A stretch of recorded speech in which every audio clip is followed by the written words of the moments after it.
Very good morning to you all. Welcome to Trade Live with IG. It is Tuesday the 12th of August. It's CPI day and it's the big Ronnie day. It's my favorite day when I'm here with you, Rich. Likewise, sir. Likewise. Why have you got so many clothes on?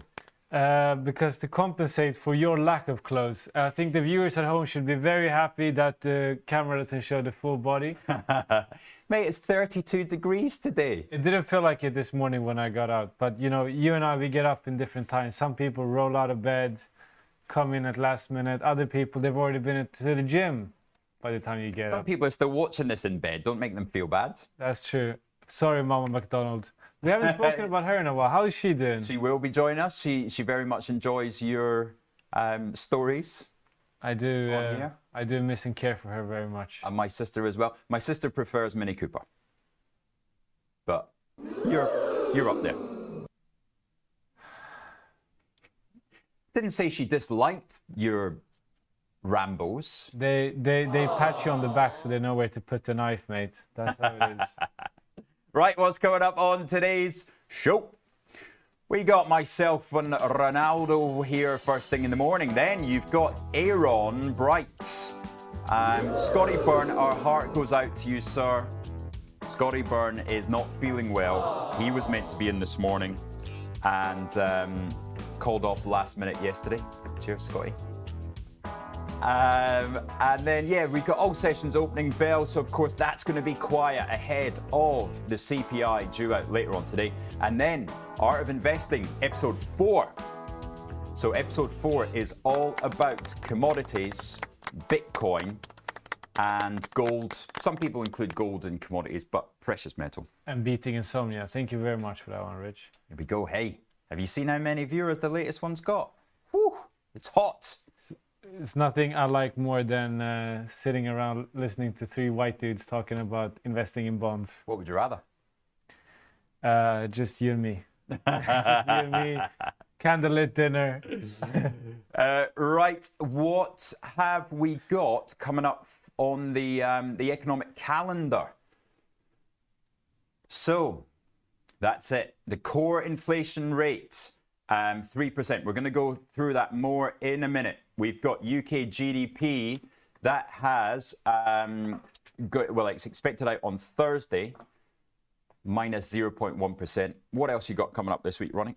Trying to get my computer sorted, but after that, where did you leave off? We have USA PPI, month on month. Estimate is 0.2. Looks like someone forgot the comma. We forgive and forget in this studio. Retail sales coming out of China. Year-on-year estimate is 5%, and the US retail sales estimate is 0.4. They're a bit slow in it this morning. Yeah, it seems like they haven't had the Red Bull this morning. Right, let's go on to overnight action.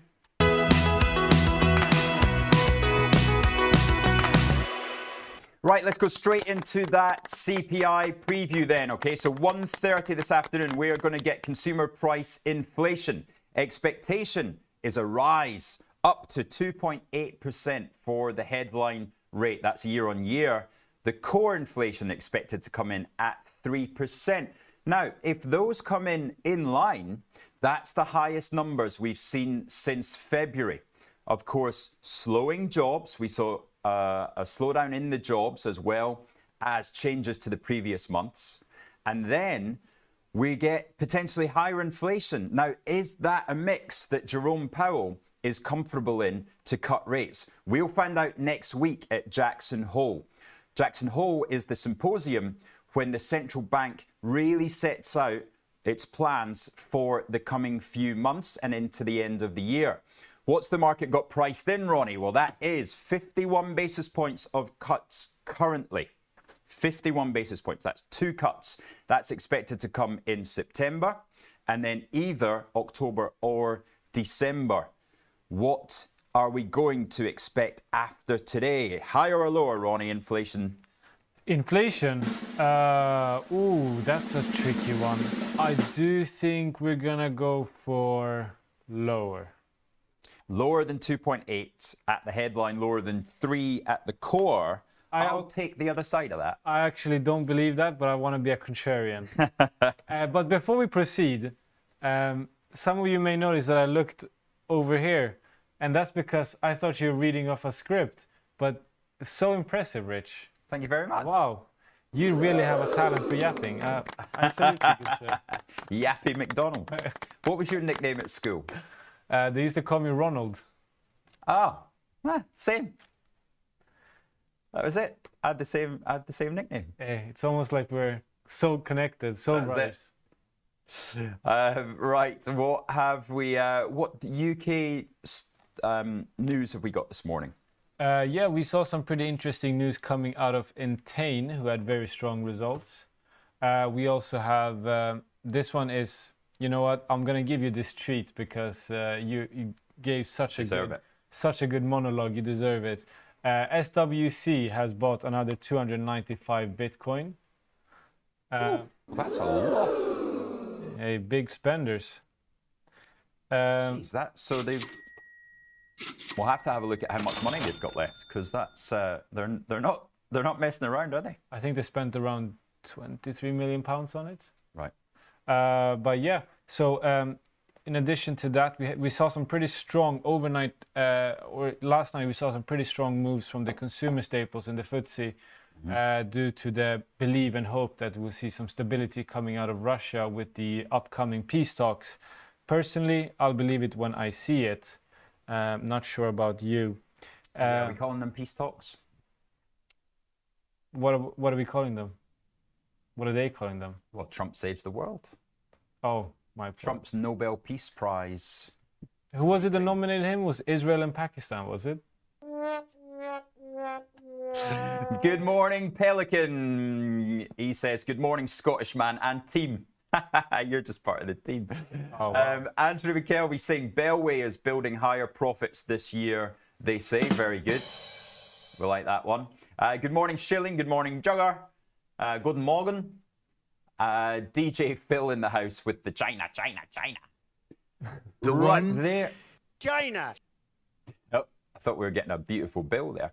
So, right, inflation. What is the poll that we have up then? Where do you expect China today? Is it going to be higher? Is it going to be lower than expectations, that is? Yeah. Or I would imagine he's probably got a only time will tell in there. One would hope so, because time holds all the answers. Right, I'm going higher because of the tariffs obviously coming into play, and then Which have now been postponed an additional 90 days. just the China ones. Yeah, But you got all the other ones. exactly, yeah. And yeah, I think I just get the feeling that you've had the sort of the drop that we'd seen before, and now it's about time that we, if the economy is that strong, then I would imagine there would be some kind of demand push on inflation higher. Are we talking about the American economy now? Absolutely. Yeah, I mean, the American economy is just continuously showed excellent results. I think that's why no one can really blame Powell for not cutting rates soon enough. I mean, except for Trump, of course. It has shown excellent results. I think that now the last batch of economic data was the first time we saw some sort of cracks. So unless we see, I'd be surprised if we see some negative results. Is it all capex though? What would the American economy be doing if there was no AI? That's a good question. Because to me, if you're throwing hundreds of billions up to $1 trillion of AI capex spend, that's driving a lot of jobs. It's driving a lot of factories. But I just wonder if AI that's... capex isn't slowing down. Every single Mag 7 company announced even further capex in their earnings results. Yeah. So it's not slowing down. Sorry, I'm more meaning you've got very much a two-tier economy. Oh yeah, that's for sure. The consumer itself, I mean, when we looked at, so for example, when we looked at US consumer staples, last week on the earnings, a lot of the companies are struggling in terms of getting that sort of low-end consumer in. So there is a difference, as you say, between the, you know, coastal elite, as I like to call them, spending big on AI, and then the everyday American.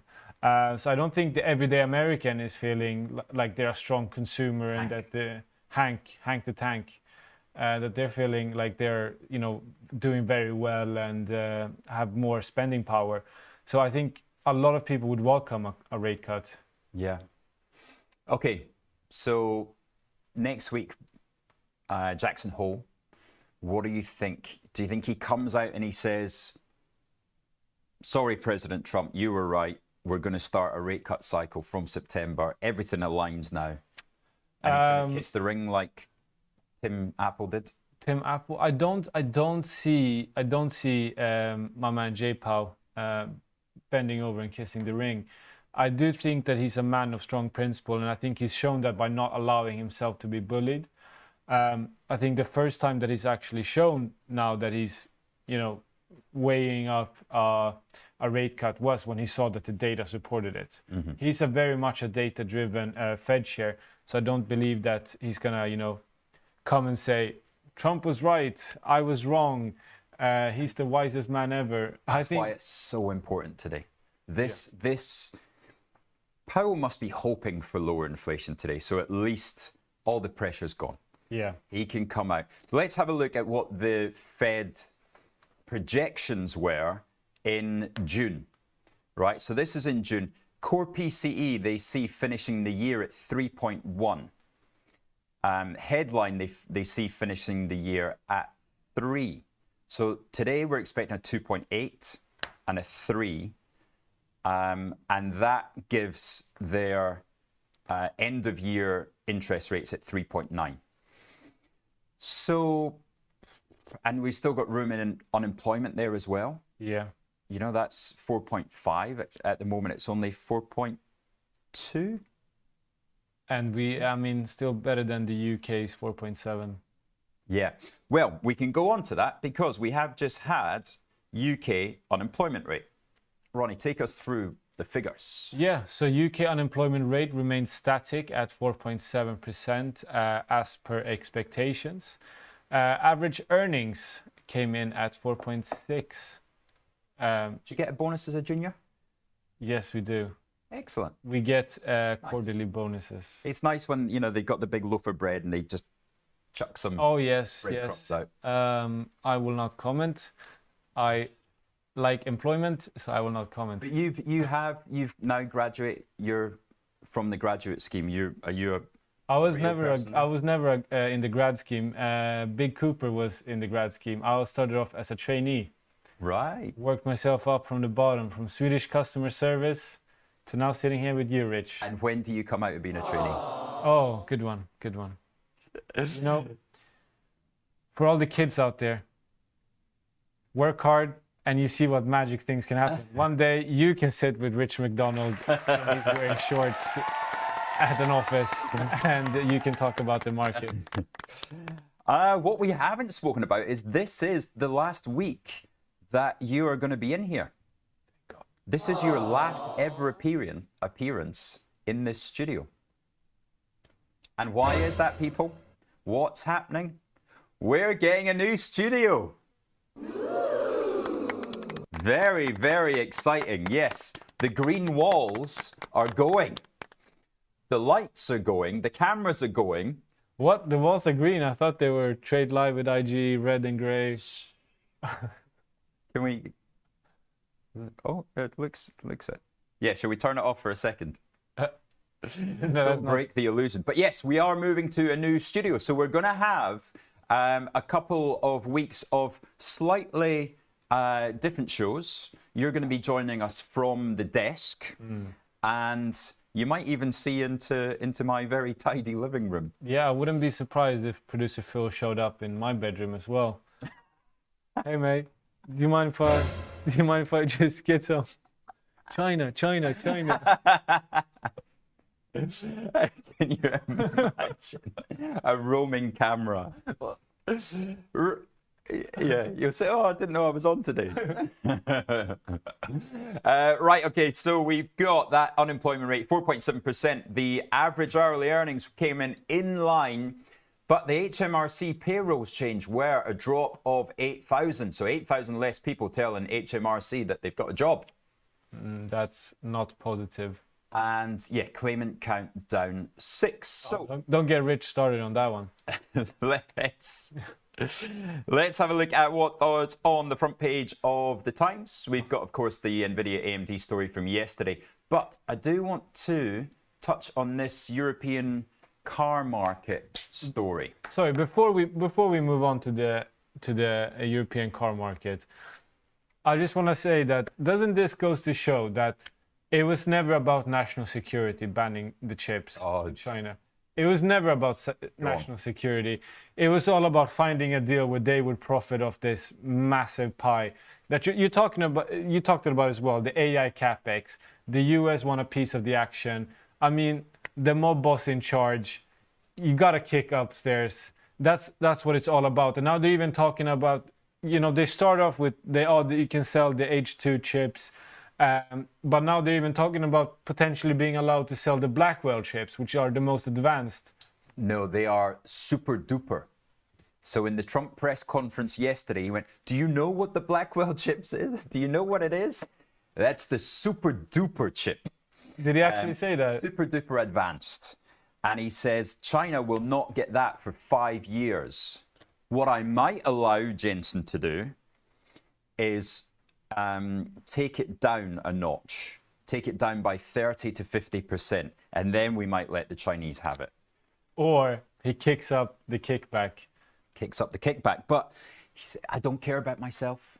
It's not about me. When I say I want more money from Jensen, I'm not talking about me, I'm talking about the country. USA, baby. And so Trump hard at it while JD Vance is popping into his He's going crazy in the group chats right now. No, he's not. He's on holiday. So he's in the Cotswolds and he went into Dalesford Organic Farm yesterday with all his Secret Service agents. Organic farm? Organic farm. Utter woke nonsense. Have you never been to Dalesford? No, I have not. Of course you haven't. It's in Chelsea. Right, so we got some stories about the autos there. And we've got the European car market faces collapse, warns the Mercedes boss. He says that the Swedish Mercedes boss, I might add. Oh, is he? Yeah. Ola Kalenius. Yeah, man. So he claims the industry faces a perfect storm of challenges. Now, he goes a little bit hard on this analogy because he says the outlook for car makers is worse than a perfect storm. Our industry is experiencing heavy rain, hail, storms, and snow all at the same time. Car manufacturing is a tough business in Europe, more so than ever. And then he changes the analogy a little bit and he comes to say, we need a reality check, otherwise we're heading at full speed against the wall. I mean, that's a bit more. Yeah, a good car analogy. I have to say I'm inclined to agree with my fellow Swede. I think it just goes to show that, the European regulation and the European market has pushed the car industry to this. I'm not, debunking any of the, need for greener alternatives, that we need to switch to EVs, etc.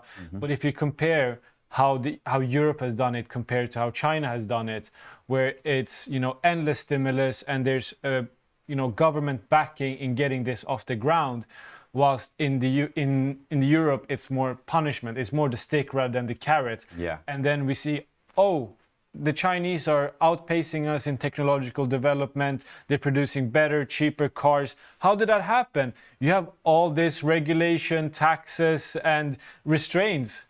Why aren't you guys performing at the same level? Yeah. And why can China get their cars 40% cheaper than a Mercedes or a BMW? So just to touch back on the story there, his view does carry particular weight because he's also president of the European automobile manufacturer. Easy for me to say. He's also president of the European Automobile Manufacturers Association. So, this isn't just the CEO crying out, as suggested by Jugger. But, this is it doesn't exactly give you confidence for the share prices, does it? It doesn't, but it also goes to show that this isn't a Mercedes isolated problem. When we see Volkswagen struggling, it's not a Volkswagen isolated problem. The industry as a whole is suffering, and it's coming from, it's. I would like to say that it's a self-inflicted problem that the European Union has caused on themselves. Brexit means Brexit. Yeah, because you were never in, were you? No, I was never in. Like Sweden just... No, Sweden is in the EU. Oh, is it? Sorry. Yeah. That's my ignorance. Yeah. But you've got your own currency. Yeah, we do have the Swedish krona. We have a pretty good situation, much like the UK has outside of the Eurozone, but still have our own independence in that sense. So if I go to Stockholm to present the show in a couple of weeks' time, then I'm all good. I don't have to queue up. You're gonna fast track me through. Yeah, I got you, big man. Actually, I could film from the IG offices then. Like I've done. I've tuned in from the IG offices. Nice.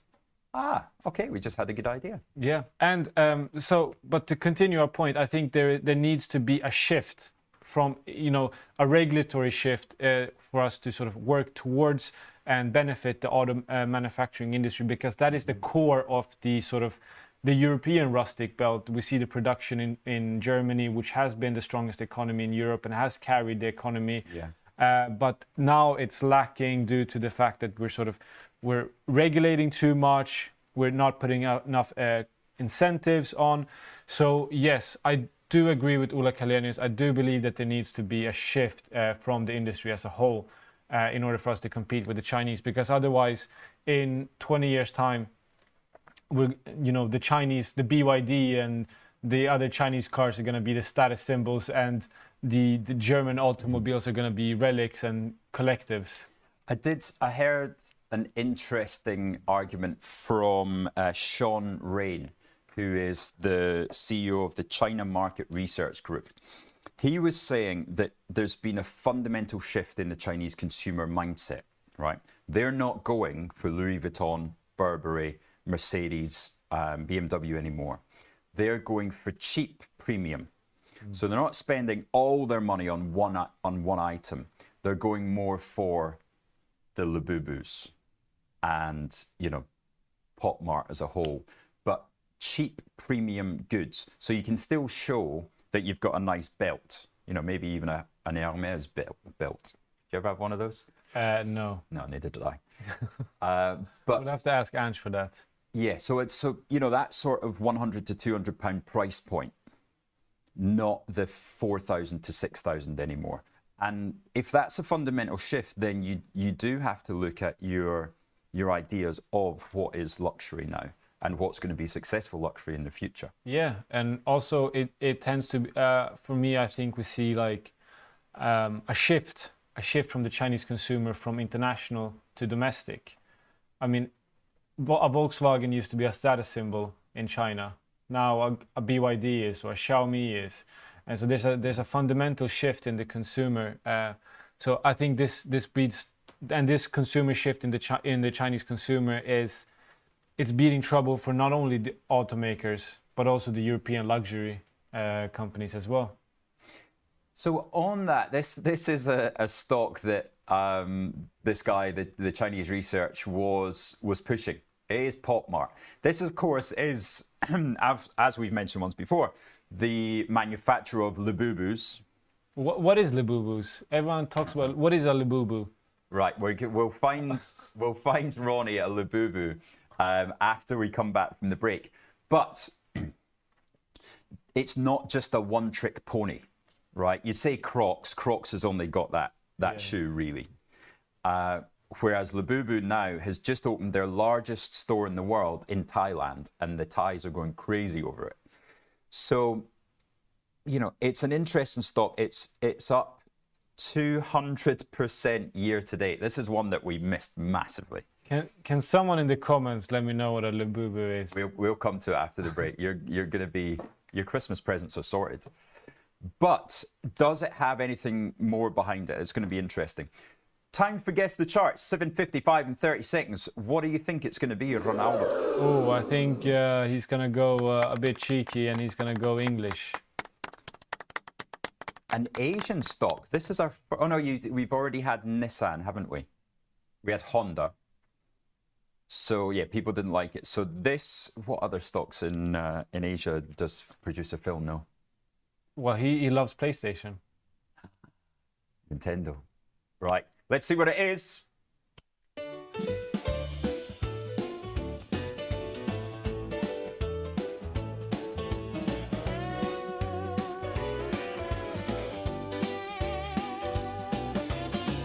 Woke up this morning, markets on my mind.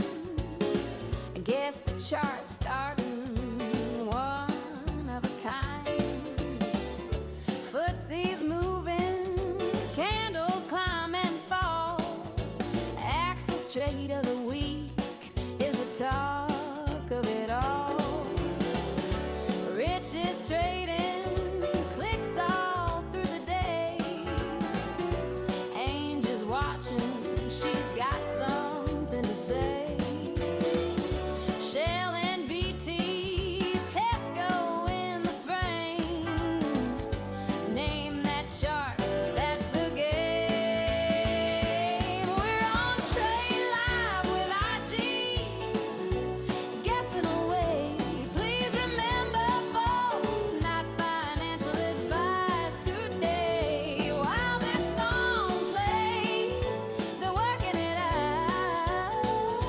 Charts on screen, what's it all about?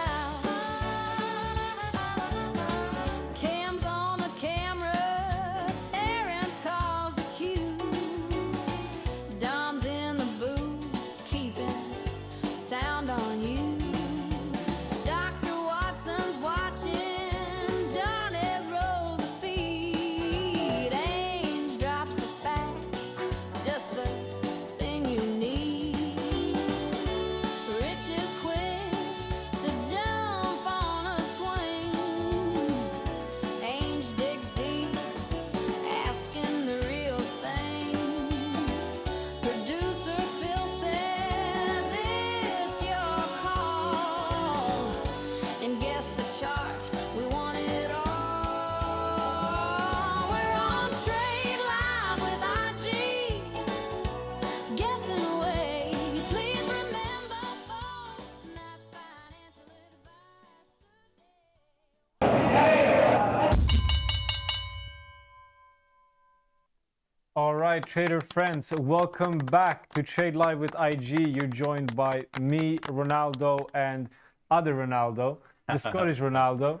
Ronaldo McDonaldo. Ronaldo McDonaldo. We've been looking at the chart. Our brains have been working. And my Hamish. Scottish brother, Hamish, once again, correct. Alibaba. He's on fire. Yeah. Not my Baba, Ali's Baba. So Alibaba onto Labubu. Here we go, introducing this scary thing to the world. This is what has sent that stock up 200%. What is that? You buy it in this little box here, and it's what all the kids are going crazy for.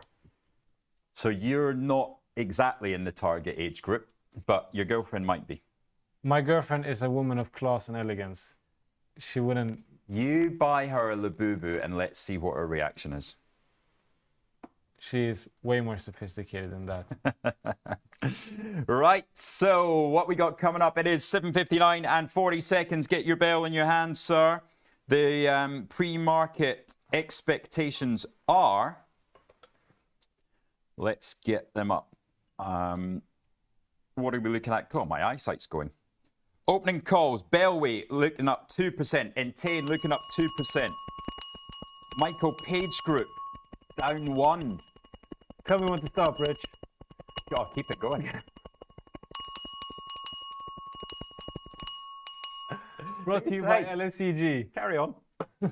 I had a conversation with a very intelligent friend of mine, ex-hedge fund, that is buying into Michael Page and buying into Your ex-hedge fund. buying into the recruiters. Recruiters. Yeah, Well, Hayes. very unloved. Yeah. Hayes and Michael Page. Not recruiters for the ones that are obviously not going to be in an AI world, but more the highly skilled ones. What's his rationale? Because I'm... Well, let's go through it in a minute. Once we have looked at why are BHP and Anglo American top of the tree today, because iron ore is up 1.5% to almost to 800. Almost to 800. So BHP and Anglo American really jumping up there. I'd expect Rios to be there as well. Entain, look at that. Strong results. So the two stocks with numbers are the winners. Yeah, Entain and Bellway. I'd be more than happy to get the Entain figures up for the people at home. And then we've got Burberry up 1. WPP 370. Has it found the base, Ronnie? No. Has it not? Nope. What's the target price on you for you again? 0. WH Smith up 60 basis points. IHG post numbers last week. Yeah, no wonder WH Smith is up. It's a robbery. I sent Rich a pic. I was up in Edinburgh. And I wanted to bring back some good old Iron Brew. Yeah. And some Walker's shortbread for my lovely girlfriend to share the culture with her. You told me it was for me. Oh, forget about it. 9 quid they charged me. 9 quid for a small pack of shortbread and a regular Iron Brew.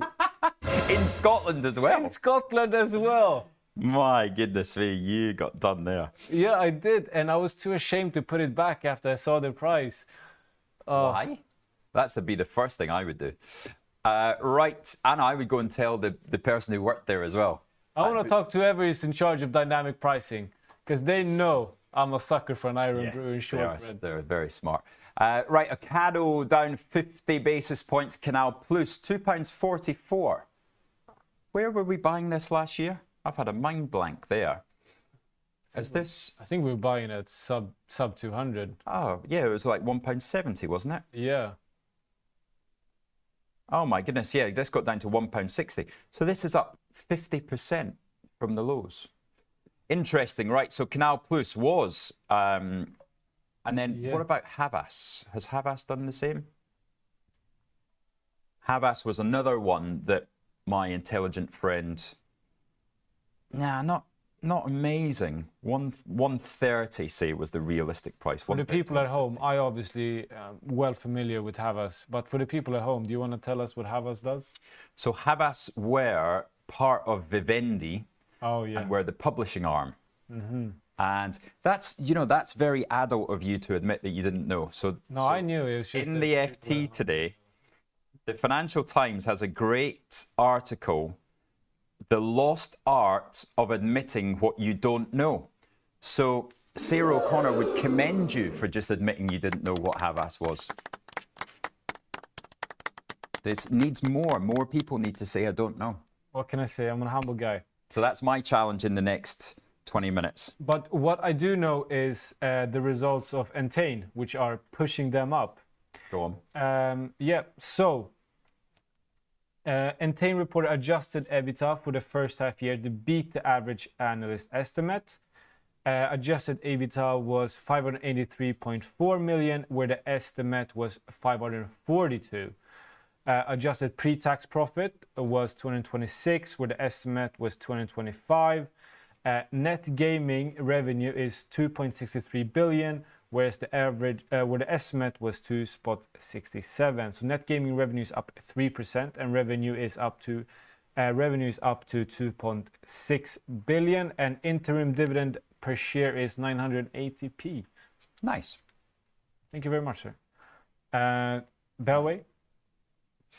Yeah. Full year homes completed, 8,749 versus estimate, or versus year on year of 7,654. So they've done almost more than 2,000 more homes than last year. And they see adjusted operating margin at 11%, where the estimate was 10.9. Good. Bellway, are you bullish on the home builders? This is such a, do you know, I traded them back in 2006, but I've never really got my hand around the business model, because it's, you know, I was always mining steel, but UK home builders have got such an extra element to them, and it's really tricky. Yeah, it's a very cyclical business. My concern is how, you know, I mean, obviously I'm wrong, because I'm not very positive on home builders, but they seem to keep developing, and they seem to keep building out new areas and finding new plots of land to build on, despite the regulatory red tape. So yeah, I salute them for doing. I think it's quite a specialist sector. I think retail, you can have a crack at retail because, you know, if your girlfriend wants a Labubu, she wants a Labubu, right? Yeah. But just because you want to buy a house doesn't mean you get into home builders. Exactly. So I think it's very specialist, and I don't know. I salute you too, Rich. Right, let's have a look at what's going on in Europa. How are those car builders getting on this fine morning? This morning that it's going to be 32 degrees, so get your shorts on if you're going into the office today. Stellantis up 1.3, Kering much the same. Schneider, Puma's an interesting one. I passed that on Carnaby Street last week. It just, I think it's such a dead brand. Yeah, I mean, unless you're a Man City supporter. Which, yeah, then you're even more. That tells you everything you need to know about them then. Yeah, Puma in general, I don't know. When was the last time you saw someone wear something Puma? Well, just this Man City deal. That's all their shop is now, is Man City shirts in the middle of Carnaby Street. I guess the tourists like them. Yeah, I mean, but on the other hand, if you look at a true fashion house, which are continuously impressing me, is Hermès International. Really? Yeah, I mean, look at the stock. The company is doing so brilliantly. When every other luxury manufacturer is struggling, they continue to be the crème de la crème. Not if you look at the chart like that. Zoom out a bit. Zoom out a bit. Producer Phil, can you turn that upside down, please? Zoom out a bit. Zoom out a bit. You guys are short-sighted. Zoom out. Ah, look at that. Yeah, beauty. It's like a Steven Gerrard cross. It's Steven Gerrard cross. What's he doing now? Is he a manager? I think he's a manager in... I think he got the sack from Saudi Arabia even, or he quit. Right. Well, talking about getting the sack as a football manager, yes, we are only days away from the start of the Trade Live with IG fantasy football Premier competition. It's going to be announced on Thursday and Friday. You'll get your code to join the league. But Angeline is talking about sorting out a prize for the year. You know, I might even join. Last year was the first year I didn't join because I'm very excited when I start off at the beginning of the season. I spend a lot of time crafting my team, and then we get to game week 12 and I've forgotten completely about it, and I go into my team and I realize I have 2 injuries and 1 red card in my starting 11, and then the game's gone. But this year, just because I want to beat David Boise. Yes, we got to beat Boise. Me against Boise. Right, in a couple of minutes' time, we are going to be going over a couple of questions that Boise did put to me yesterday, and very wise that we do that. And we'll talk about if somebody wanted to short for the first time, how do they go about it? If you just got a stocks and shares account, how can you go about shorting? So we're going to go that after the break, seeing as we've got the guy who's just been through his training scheme, then you've got all the answers. Not me. So do you know who you remind me of? I've been watching, if anybody has the TikTok, go onto the Argos and the Curry's pages. They're having a ding-dong battle against each other. where somebody from Currys is going into an Argos store and somebody from Argos is doing a video in a Currys store, and they're going for each other, just saying that, how bad the service is and how, their shop's much better. It's so funny. But the best bit is, on the comments section underneath, all the other UK retailers and brands are commenting. And so it's a real battle of the brands. You'll be hearing about this in the next couple of weeks. Very much look forward to that. Because it's escalating. I can't wait. Right, give Edge us... of my seat. Do you want a like or a subscribe? Which one? I want both. Like and subscribe. Have both. Producer Phil is screaming in my ear. Like and subscribe, please. He's got 6 children at home he needs to feed. Every like is 1 meal for Producer Phil's children. Every subscribe means warm socks on their feet. So please like and subscribe for the future children of England. Thank you very much. And Scotland. And Scotland, of course, because they've been neglected enough. Margaret Thatcher, we haven't forgotten about you. God bless her soul. That's it. So if you haven't liked and subscribed now, then good. Trem pointing out, Puma also do Borussia Dortmund. They're actually a shareholder. I think they're a shareholder in Borussia Dortmund as well. Right. Okay, let's have a look at the Puma fashion gear after the break as well. And then Formularizer. Catchy. Guessing Walt Disney Company. No, it was Alibaba. Alibaba. We do love, sorry, Steve Davis, the children of Wales as well. All of UK and Ireland. Steve, we apologise. All of UK and Ireland. One of our dream team through there, Dom, was actually in Wales at the weekend, and he was showing us pictures of is it the River Wye, Dom? River Wye, and he just said it was spectacular, like a different world. Yeah, I mean... beautiful Wales. Yeah. My first ever girlfriend from Pontypool. Oh, exotic. Right, 8:12 a.m. We'll see you in 2 minutes when Ronnie's going to be going through how to short, Palantir, how to short for the first time if you're going to short. Okay, guys, before I teach you how to use this, I have to teach you how to use this, the mind. The cash return wasn't all about speed, it wasn't always about power, it was about the mind. Become the bull. Visualize greatness. Okay, minds are ready. Time to go. Hey, come on, Pat. Come on. Cash returns, come on. Oi! Well, you're not going to get better than cash returns.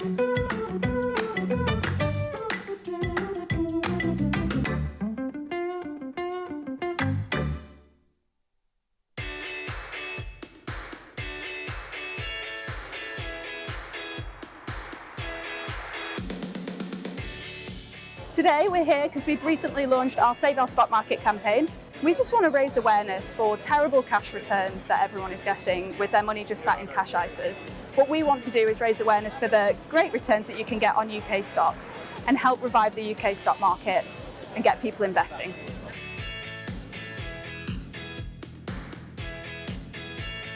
There's a lot of bad feeling about the UK stock market, and it's really negating people's view on the UK market as a whole. There's some great companies.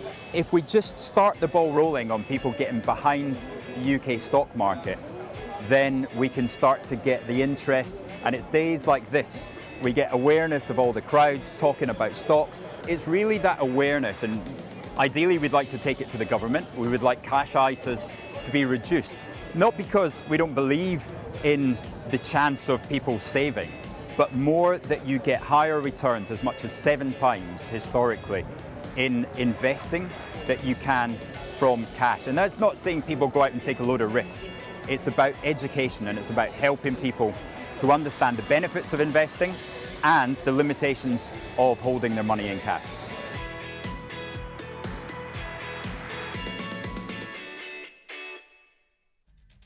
We're watching a crisis unfold in the UK, and we need to take bold action. Our stock market, once the envy of the world, is in a dangerous downward spiral. At the same time, the UK is stuck in a damaging savings-first mindset with far too few people investing to build wealth for the long term.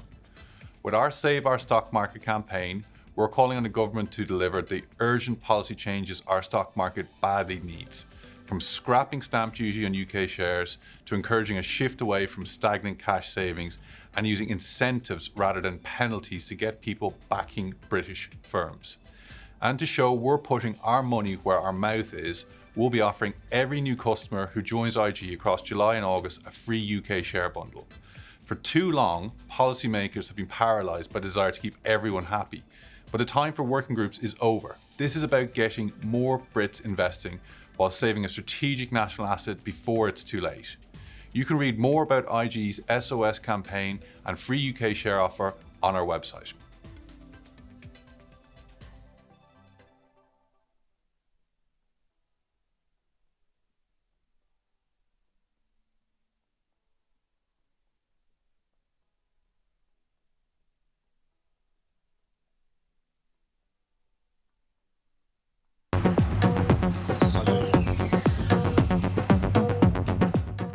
Hello and welcome back to Trade Live with IG, the morning trading show where we're not afraid to say that we don't know.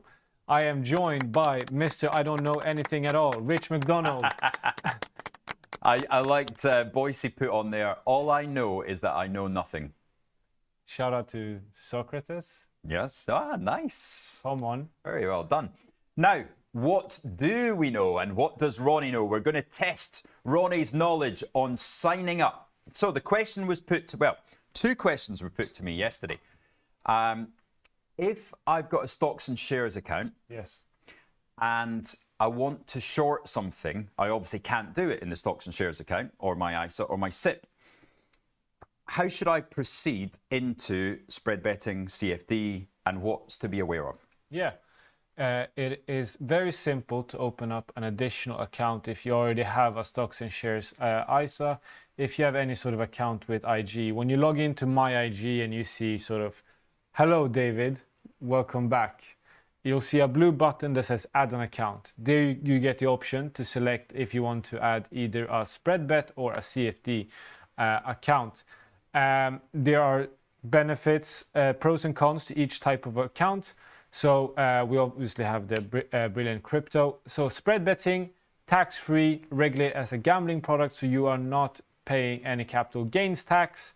That's this one. So the advantage of that one is, in most circumstances... Yes, obviously we don't give tax advice. Please consult your local tax advisor. But it is, I've heard, tax-free. Yeah. Don't quote me. Then we also have CFD trading.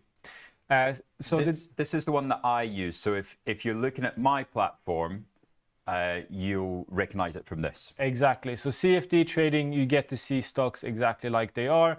Spread betting, it is you're betting pounds per point or dollars per point, amounts per point, versus buying amounts of shares in CFD trading.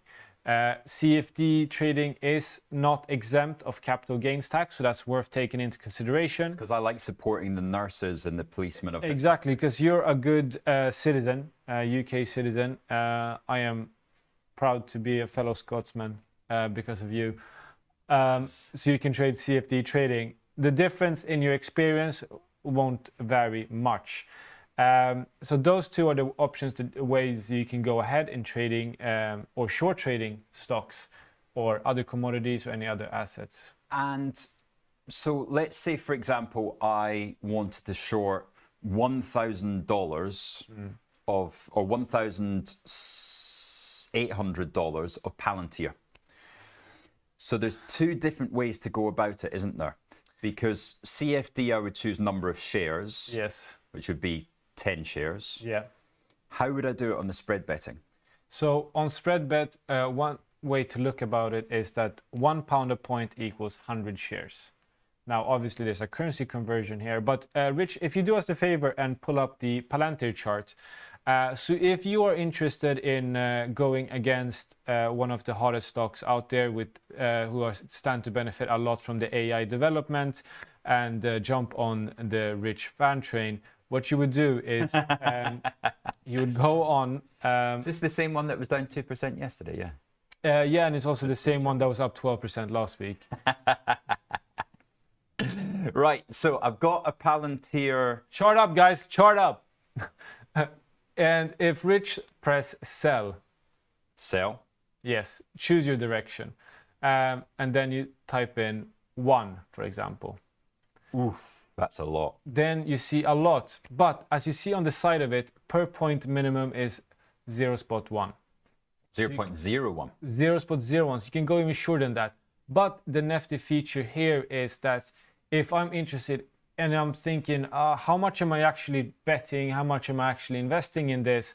How much am I actually risking by following rich? Then you can see the notional value just under there. Yeah. Obviously, this is not trading advice. This is simply guidance on how you can use the system. realize your investment ideas.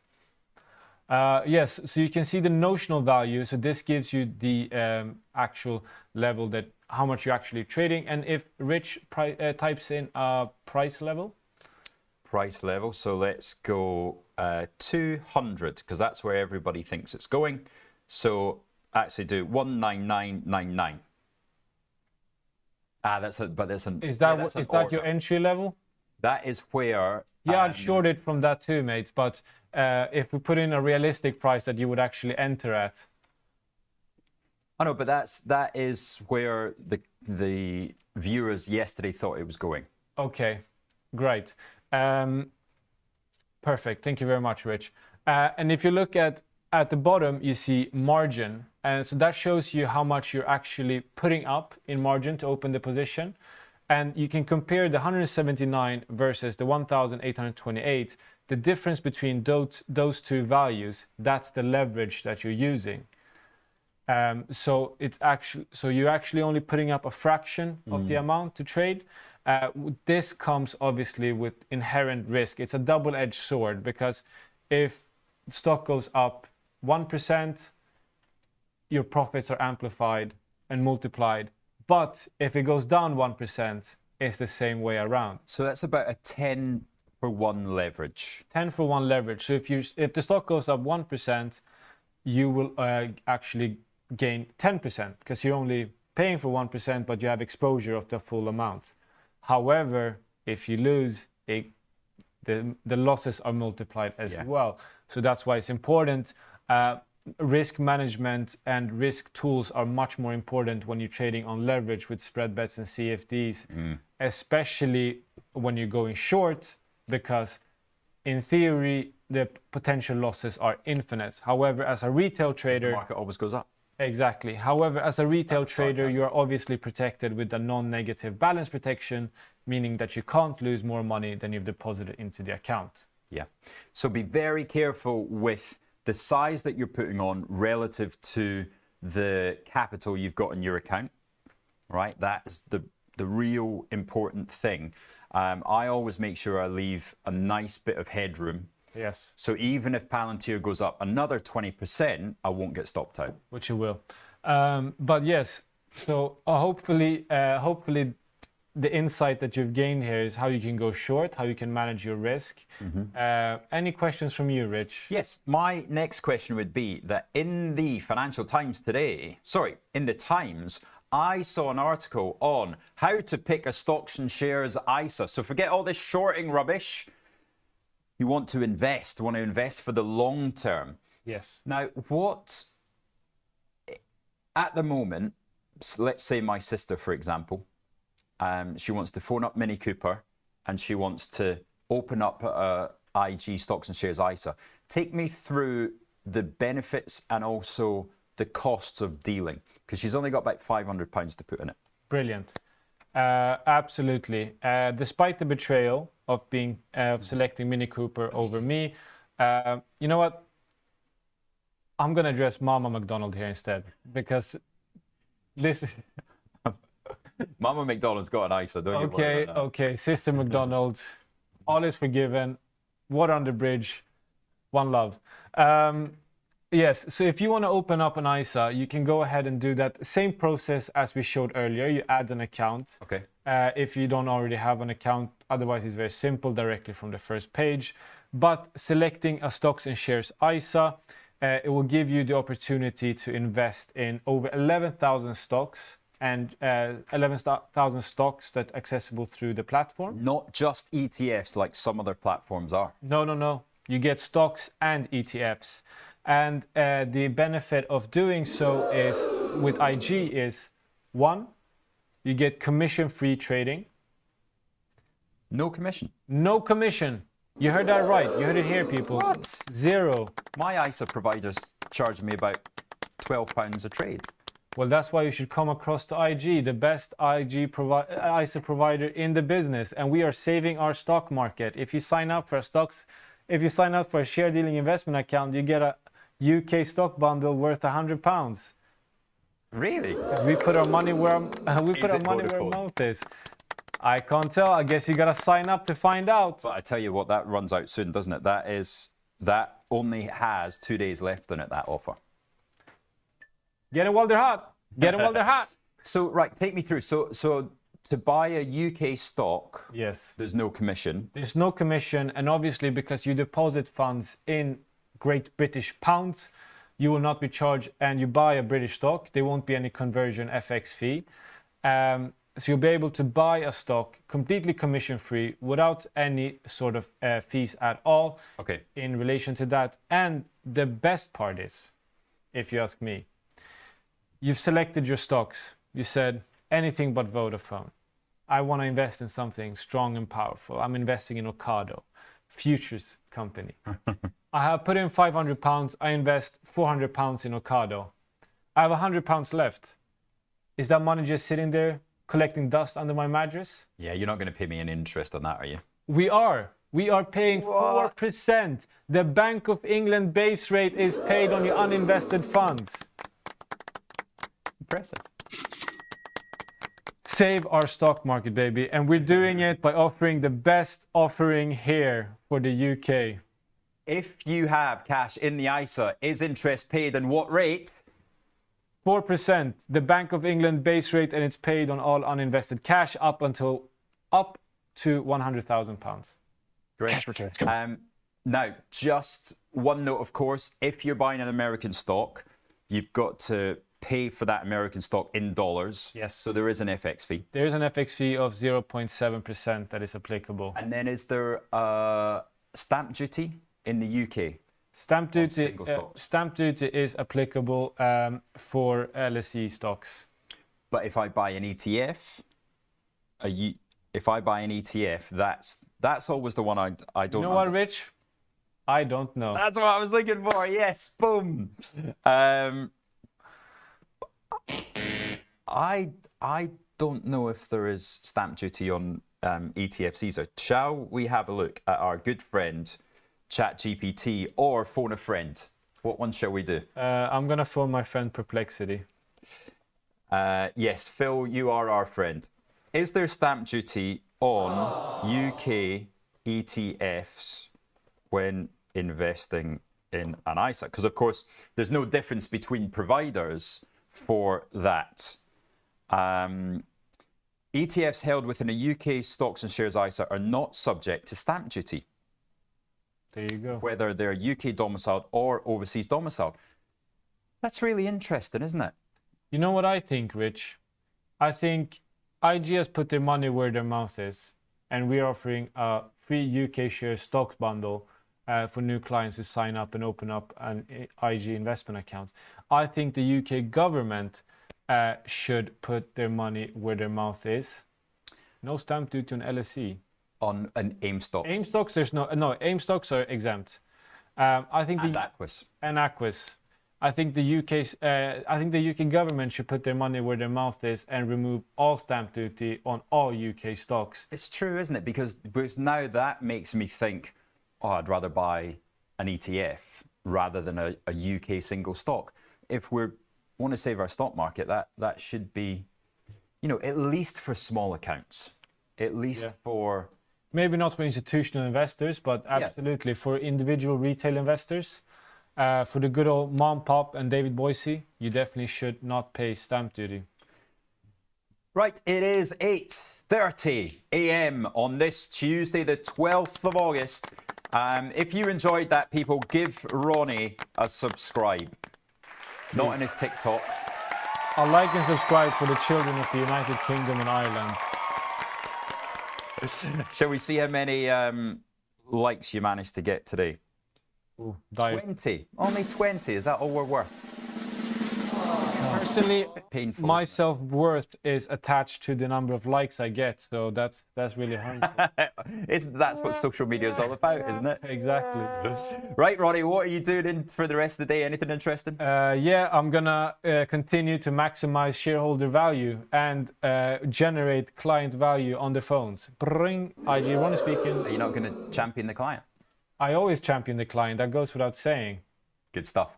And are you going to end up as champion of our fantasy football league? That remains to be seen. I've got a cracking team.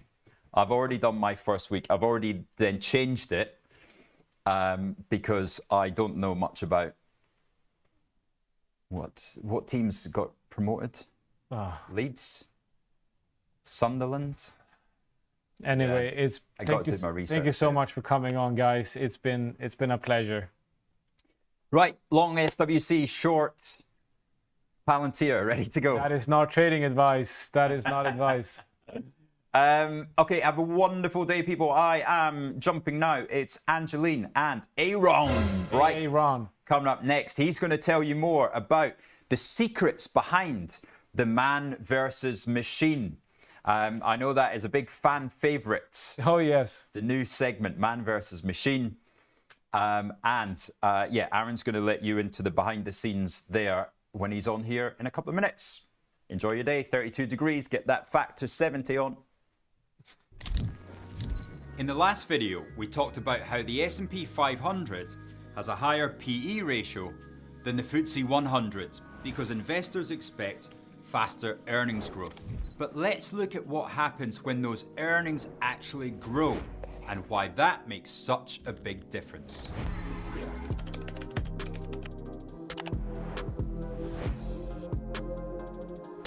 Here's the S&P 500 in year one.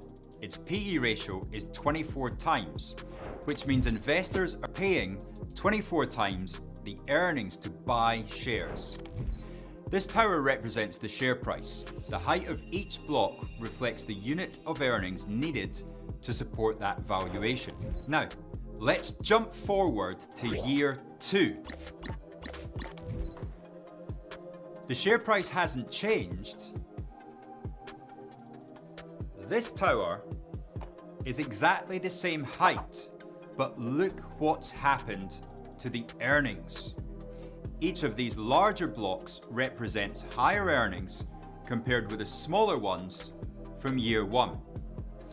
Because the earnings have grown 50%, what used to be 24 times earnings in year one is now only 16 times earnings in year two.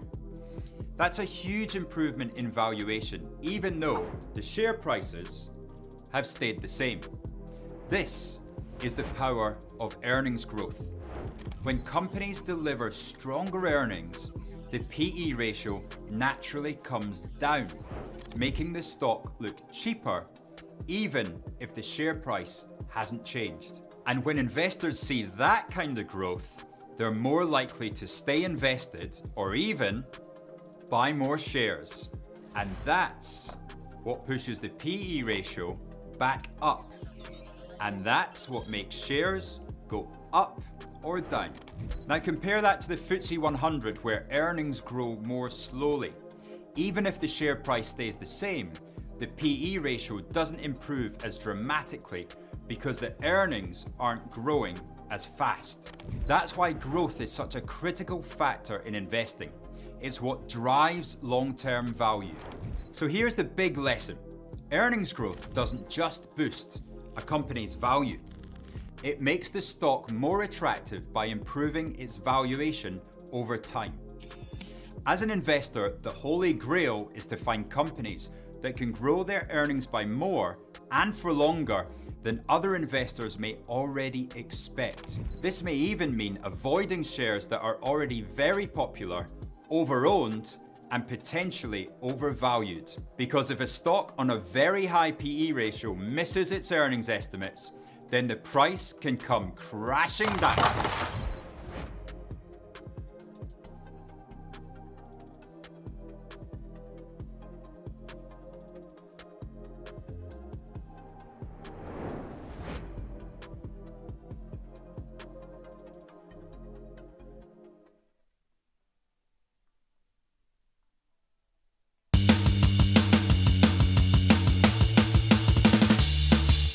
Hey, trader friends, welcome back. It is Aaron in the house, and we were outside watching intently.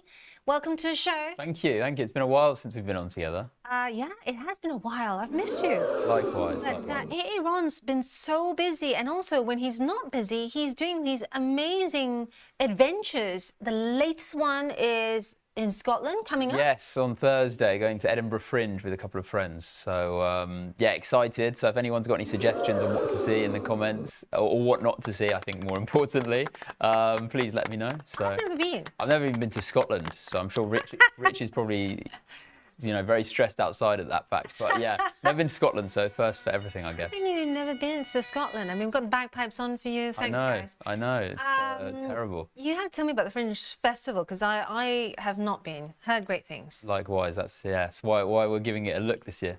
I've been trying out lots of amazing restaurants. Oh yeah? Yeah, one of them actually owned and run by one of our trader friends, one of our Really? clients that watches the show. Call out to Tiffany. And the latest restaurant by Tiffany and gang is the Shan Sui restaurant. They've opened a new one called Shan Sui Social, and it is located quite close to Victoria. So I Very nice. highly recommend it. I mean, the food is That incredible. looks good. That looks like some of the food. That looks like some of the food I had in Hong Kong a while back. So Tiffany, producer Phil's asking you if there's a discount for us trader friends. So loads of people on the chat this morning. Good morning, Boise. Away for a numbers meal. Good morning to you as well. Although, are you in the UK or are you traveling at the moment? Julian, I have the answer for you. Julian asking if you have cash in the ISA. Is interest paid and at what rate? Yeah. Oh, great, you've answered it already. Fantastic. 4%, unless Bailey Yes. starts cutting. well, we are expected to have a few more rate cuts this year, so we shall see. Is it still 2 before end of the year? I believe that's the forecast. That's what the markets are saying. But I think it's really going to be quite data dependent. Has been for the past few years, and particularly with the Bank of England, and the UK CPI figures, if you pull them apart, firstly, you've got a CPI rate which is higher than continental Europe and the US, which has seen a much more successful fight against inflation, I would say. Even though we've brought it down by a long shot, we're still at that sort of 3.5–4%. But if you go under the bonnet and you look at what's driving the inflation, it's services, which is, if you look at the other components there, it's sort of a bell curve shape where it's up and then it's come down. But the services inflation has almost been around that 4.5–5%. That's been the annoying thing in the UK, and yes, that could be tricky to tame. And if that lingers, then it brings into question how quickly and what magnitude rates can come down by. Yeah. Also, just whacking up the cable for you, because we did see on Thursday, and both Seb, our newest addition to Trade Live with IG, our new video editor, and I were at the Bank of England. I was right in front of the bank, along with Faisal Islam and all the great and the good of the media. We got the news out to you guys first, because I reported on the bounce in the pound, because it was such a narrow vote. Yeah, you even had You had a vote for 50 bips as well. I mean, it was interesting to see was. the 5-4 split, which I think really shows how divided people are. Yeah. I mean, it's not uncommon to have split decisions, but to have such magnitude of opinions and such a diversity of opinions is the more weird scenario, I would say, in that situation. Right. And for the first time ever, trader friends, if you missed this, for the first time ever in its history, the Bank of England, the MPC members had a revote. So that just, I would have loved to be fly on the wall. Yeah. Because, you know, MPC members, anyone with the central bank, known to be very sedate, very calm, but that would have been an exciting meeting. Which camp are you on? Some thinking that perhaps because it was such a narrow vote, we will see the pound very much well supported going ahead. But then again, we've got the Fed as well, and the dollar. Obviously, all this is linked to the dollar. Dollar weakness is expected because of Trump, and you know he's not been keeping any secret that he wants JP to go. So then we could see, you know, the dollar perhaps fall further. Definitely. Yeah. I mean, they've held for the time being, but look, I think it's the worst kept secret that many are predicting two rate cuts in the US.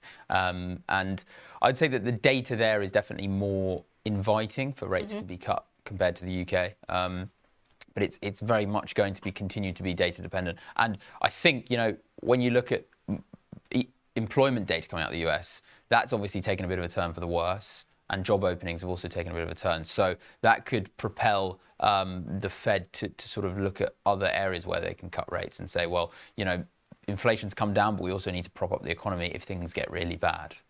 Andrew McGilvey on the chat. I thought about you, Andrew, when I was away and Sarabi Gold started moving higher, finally.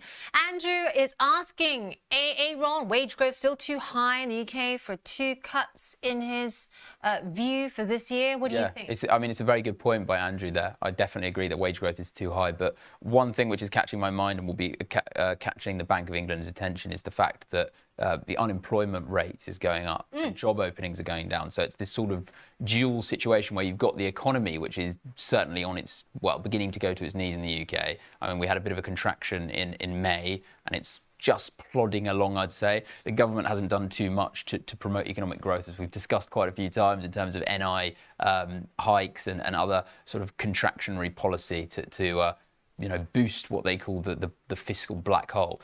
So that's why we might see the rate cuts, is if inflation does come under control, but we see the economy sort of continue to splutter along, that's when we might see the cuts. But it's a balancing act for the Bank of England, for sure. It's also important to note that they do come with a large degree of lags, you know, central bank policy. Yeah, tends to be rear view mirror. Definitely. A lot of the time.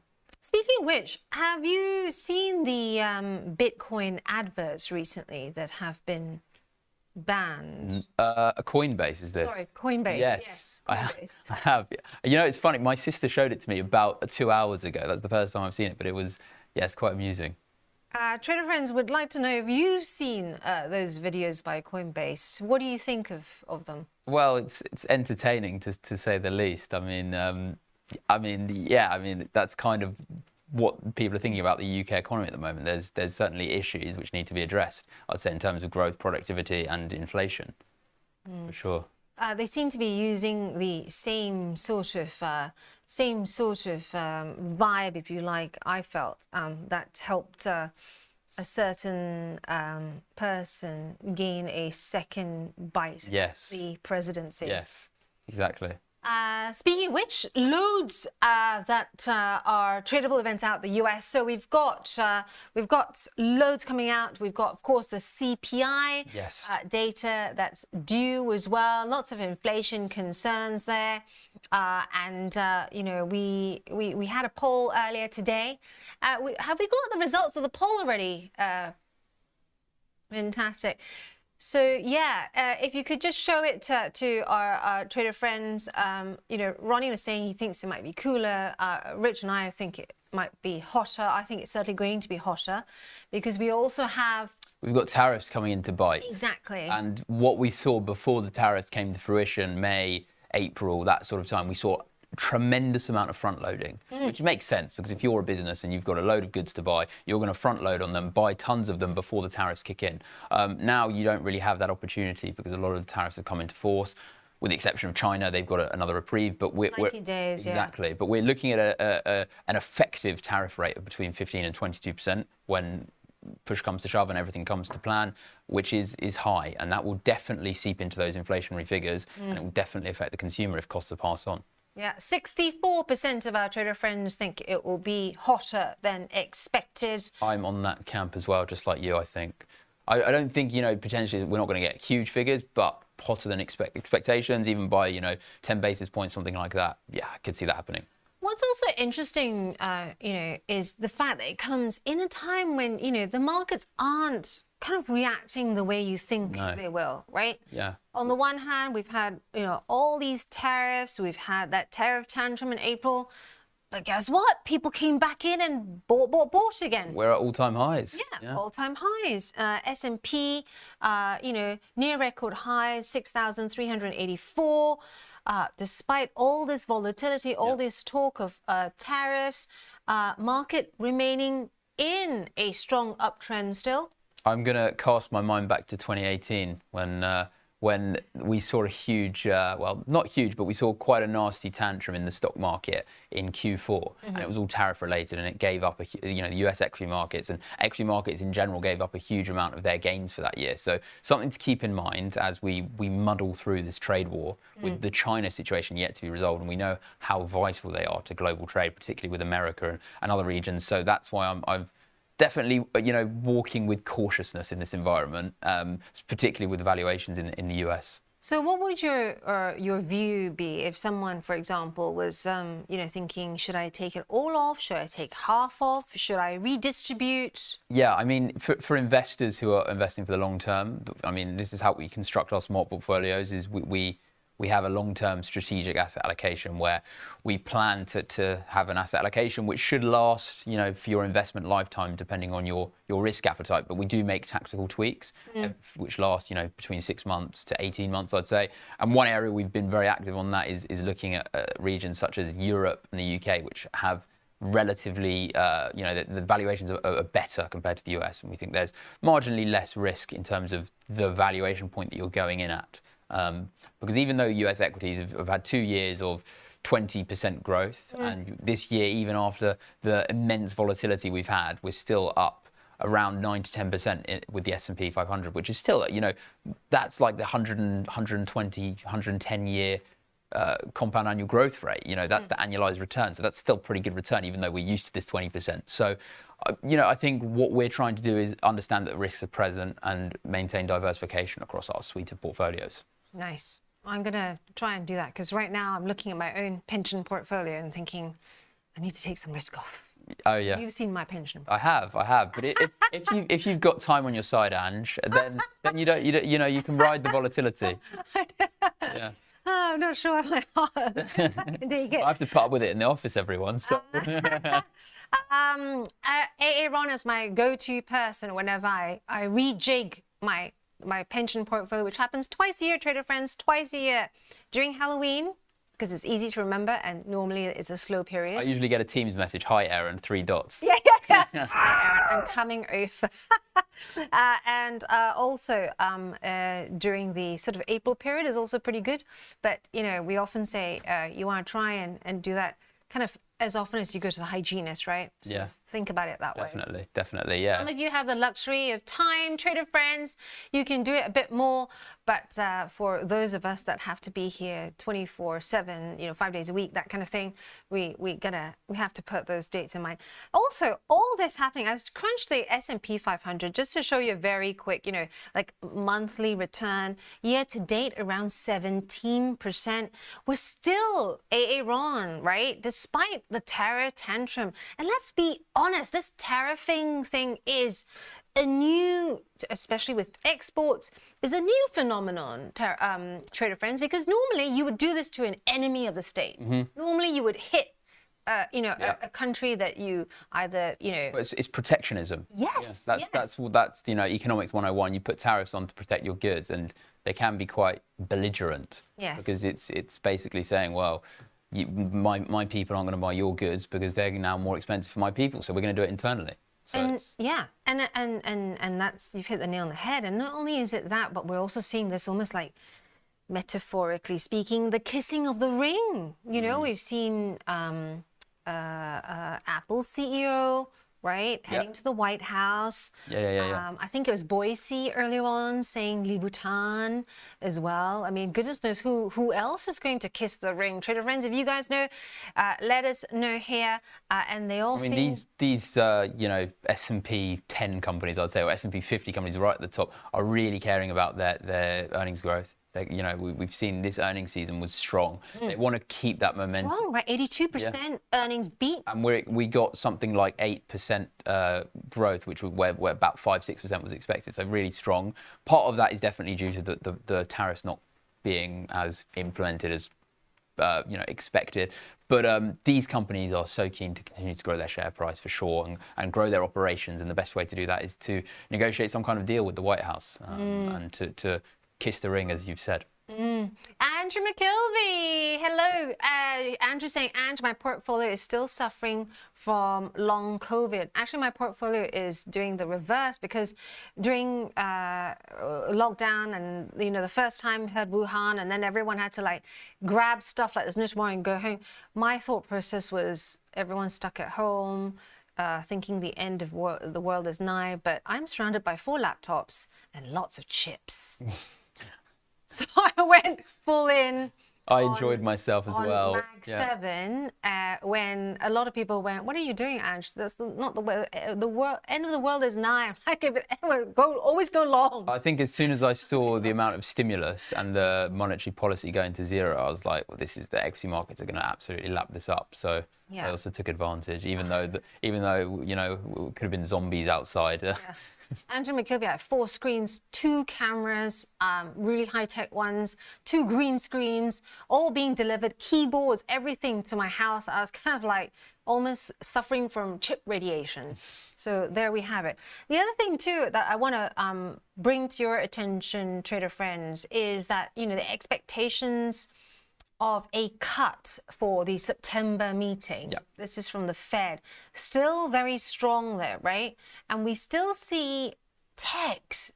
The techs really, every single time I think, you know, with all the AI stuff, you know, maybe it's time to move to the stuff that AI can't do, like, you know, hardcore manufacturing. You know, we had oil and gas maybe. Oil and gas. But Will Nutting on yesterday, and, you know, he made some really good points, like, you know, you still can't get AI to, for example, clean your wounds, right? Yeah.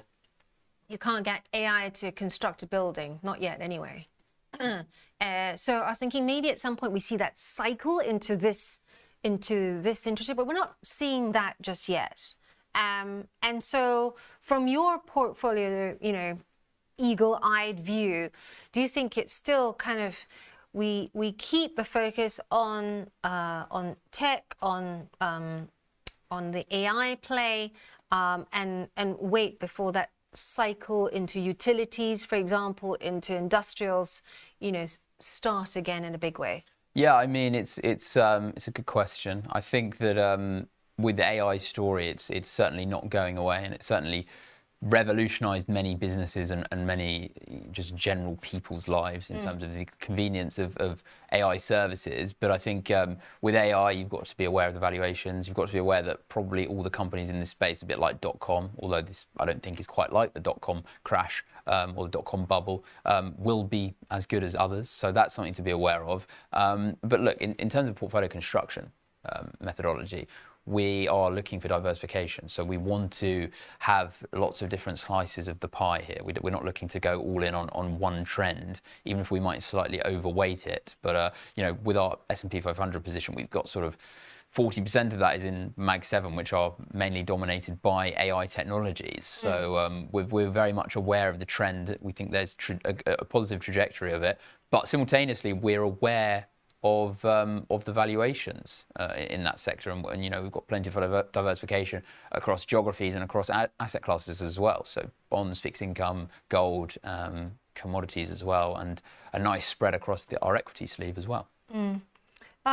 So just taking a look here, trader friends, at some of the tradable events for you, where you can use a lot of Aaron's advice and put that into action. Obviously, we got CPI later today. You could go and That's a trade very this on big bonds one. front. Yeah, really big. I mean, this could change the mood I think music. particularly following on from that non-farms that we had almost 2 weeks ago, which came in very strange. Not strange, but it came in a bit. Jobs were lower than expected by quite a long range. So, yeah. Bigger Beers, good morning to you, saying social media has been ablaze with 80s US President Ronald Reagan talking about tariffs and how the Republican Party was once very much against such protectionism. That's right. It's completely, tune change. This is a new thing, as Bigger Beers and Paul, welcome to the show. Especially when it's kind of so broad-based. Yeah. Normally it's against one, maybe two nations, right? Yeah. This is just all of you. Yeah. All of you. And you're almost happy if you've got a 10% deal now. Yeah. So you're joining me with the all sessions, right? Sure, yeah. Yeah, fantastic. Absolutely. We got 5 minutes, but before we get to that, Phil, can I just quickly show our trader friends some of this is a bird's eye view to the rest of the week, trader friends. I've done this specially for you because you have it on one page where you can snapshot it and print it, do whatever you like with it. I tend to I have a wall that really annoys my husband. It's got lots of blue tack. Looks terrible because it messes up. He's very I used to do that with A levels. I used to have it, particularly in like the toilet or wherever. I'd have like equations. Oh, behind the door. Yeah. So A level around my kitchen, living room, one by my bed. When on the ceiling, I think I had the formula for like standard deviation or something. Oh so my I couldn't God. forget it. So even at bed at night, I'm having to memorize formulas. Wow, there you are. So we have China tariff deadline, of course, that's already been extended. You can, depending on how you want to trade this, if you think that, there will finally be a deal, you could go long China ETFs. I put some trade strategies at the bottom for you. This is not financial advice, trader friends. This is just giving you a couple of ideas that you can research at home on your own. Beneficiaries, potentially. Yeah, exactly. We got major, this is what gets me excited, earnings, and also consumer stocks of Walmart, Home Depot, some of the ones that I always trade during retail earnings season. And also, because I go to the States a lot, I always do my research when I go there. You can take a look at that because we have that Tuesday through to Thursday. And then we have Cisco earnings as well on Wednesday. And Aaron, take us through the big finale on Friday. Trump, Putin, Alaska summit. Yes. That's going to be interesting. That is going to be interesting. So, trader friends, are you going to be on the Bill Blaine side of things where you think it's going to be a fudge and we'll get some sort of deal come through?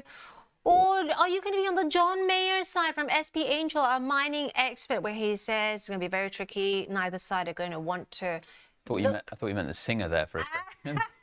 I haven't heard him pop up about this. Do you think we're going to get a deal? Do you think we're going to get some sort of deal? Yes, I wouldn't be surprised. I think Russia, have been trying for a few years now to take over large swathes of Ukraine. They've achieved some of that, but they haven't achieved all their goals. So I think a deal could be likely. Right, stay where you are, go get a coffee, go get a tea, but we'll be right back with the all sessions. No time for coffee.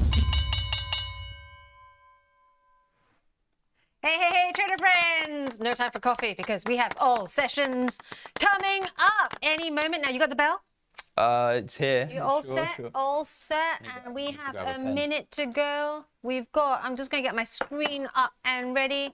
It is going to be a big day because we have got not just CPI, we've got slightly risk on at the moment, has been said, but very near break-even levels for many of the indices there. Many investors and traders not wanting to take big bets ahead of that CPI number. Producer Phil, do we have a countdown? 30 seconds to go. Some of the key stocks we'll be watching out for, of course, because it's a big retail week. Walmart, Home Depot coming out with earnings. So we'll be looking at that ahead of the game as well. I'm quite intrigued to see how some of the big tech names move in anticipation for the inflation figures, because obviously they're growth companies and they're obviously driven, their valuations are driven by the discount rate, and inflation drives whatever the base rate, which is the discount rate. Yeah. What's also key will be, here we go.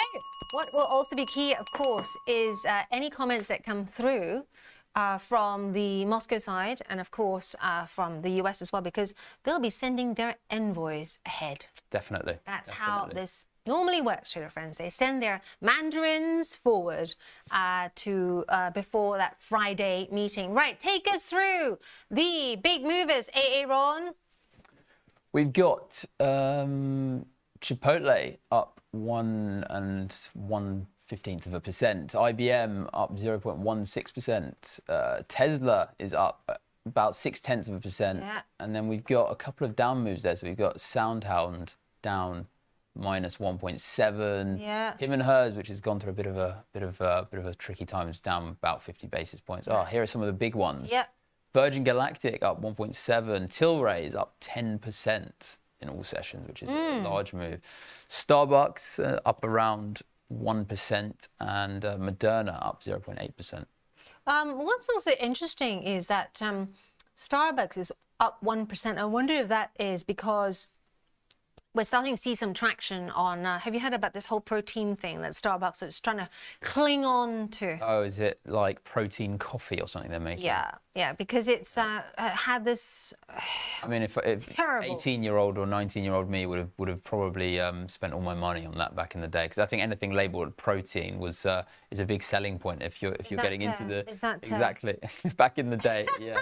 I mean, I remember at uni they used to sell protein Mars bars, which I don't really know how they worked, but it definitely could capitalise on the right market if they pitch it right. Yeah. Let's have a look now at also Intel, closer look at Intel, because it is up 3%. Let's show you the minute chart there to give you a quick bird's eye view. Intel, of course, this is coming after the kissing of the ring. Yeah, absolutely. We need a sound, a kiss sound.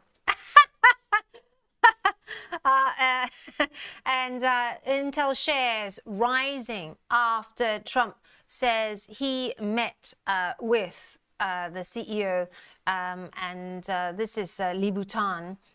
And I've read somewhere, trader friends, that he's actually Malaysian Chinese. If any of you can confirm that for me, that would be great, because I just read that over the weekend. But apparently Trump or one of his company, his circle, mentioned something that suggested that unfortunately Li Butan had the unfortunate Chinese DNA in his, Terrible. I have no idea whether that was true or not, but it was something that crossed the headlines at the weekend. So let me know if that is true, trader friends, because I have not cross-checked that. Let's have a look at some of the other movers here, if I may, because it is looking like a slightly flat day, at least early on. The ring kissing seems to be driving share price, which is interesting. The ring kissing thing.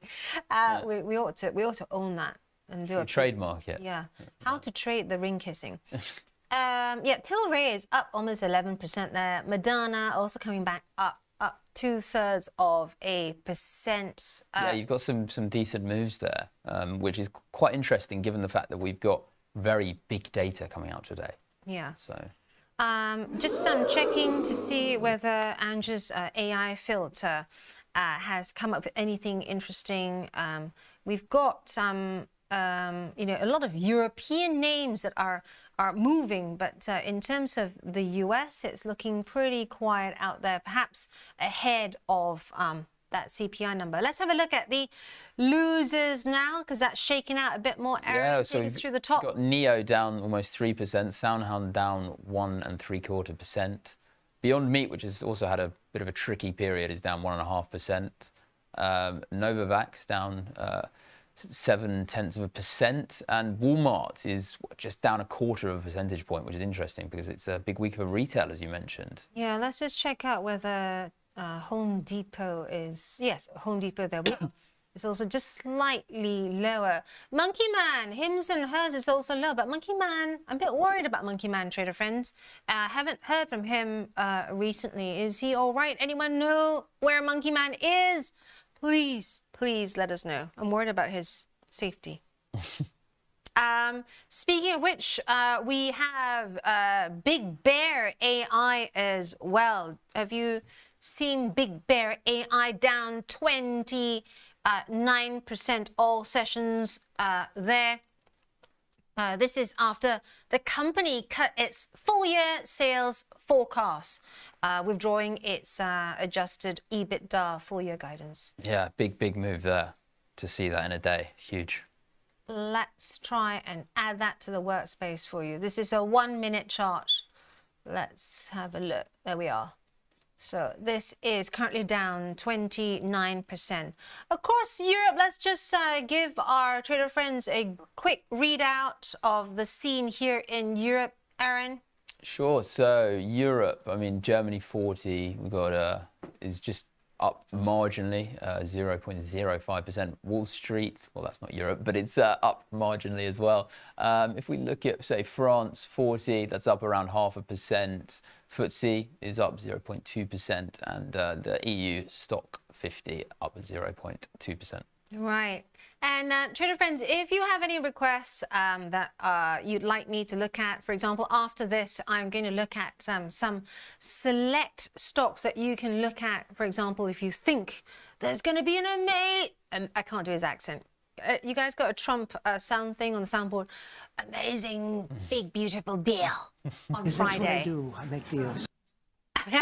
Go on Friday, and we've been looking at some, or at least I've been looking at some proxies in Turkey that might benefit, right? If there is a handshake and lots of pictures that greet you on Saturday morning, that sort of thing, but also some of those that could falter if we don't get any sort of good news out of there. Love to be a fly on the wall in that room. I know, right? Yeah. It's although my Russian is very lacking, so I don't think I'll be able to understand much. There'll probably be a lot of, small talk, and they'll go through each and everything with a fine-tooth comb, saying, "Tick. Have we talked about this? Yes, tick." Meaning we're not going to talk about it. Tick. Have we talked about tick? And then in the final 2 minutes, they'll get down to business, basically. Julian, good morning, saying Trump will fix it. Well, he certainly has the breadth and the size to make it seem like Monkey Man is safe, by the way. Oh, good. Thank you, Jagger or Jagger. He's fine. Okay, that's good. Phew, we can sleep easy now. I was wondering. Intel, let's have a look at that, because that's I spoke about that earlier, because Intel is tracking higher. Just very quickly, this is yet again because of that ring kissing, but it's now definitely. Up. 3.5% is a big move, and I think it will compel other CEOs, certainly in the tech space or in the large cap space who are pucker up. Definitely. Definitely, yeah. Yeah, and on that note, puckering up, we've got Art of Investing coming up next. This is episode 4, and it's when they put together a portfolio. Very exciting stuff. So that is next week. This coming week, it is bonds and commodities, which is a great time, especially with that CPI number about to come out. So stay with us. It's coming up next.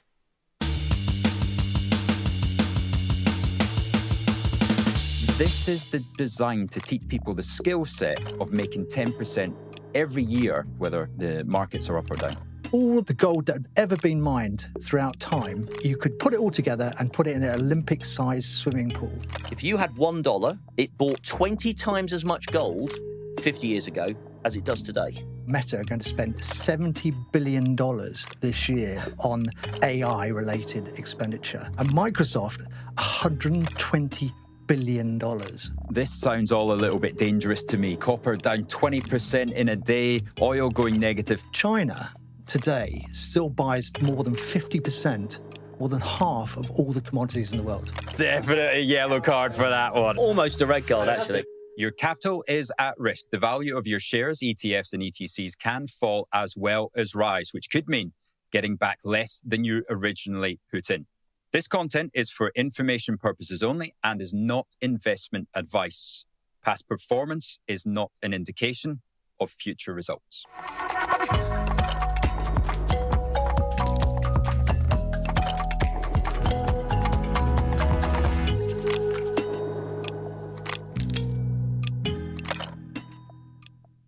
Welcome to episode 4 of The Art of Investing, entitled All That Glitters. This is brought to you by IG, the global investing platform. And as always, I'm joined by my co-hosts. No, it's not a Werther's original advert. It's Chris, CJ Fellingham, and Mark Spice Holden. How are you, gents? Hi, Rich. Very well indeed. Thank you, Rich. Looking forward to this one. Now, why have we entitled this episode All That Glitters, Chris? We're going to be talking about various forms of gold in the loosest possible way. We've got black gold, oil, green gold, copper, gold, but also the new phase for digital gold, which is Bitcoin. Excellent. Right, I'm getting the picture. So it's the commodity special.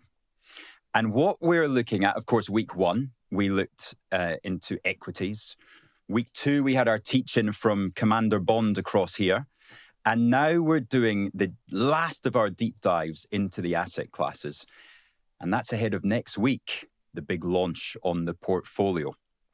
So today, as you might have noticed by now, we go into markets every week and go through what's been the big stories of the week. And the reason for that is, of course, we're launching our own live portfolio next week using all the asset classes that we've spoken about in the last few weeks. Then today, we're going to go through our commodity special.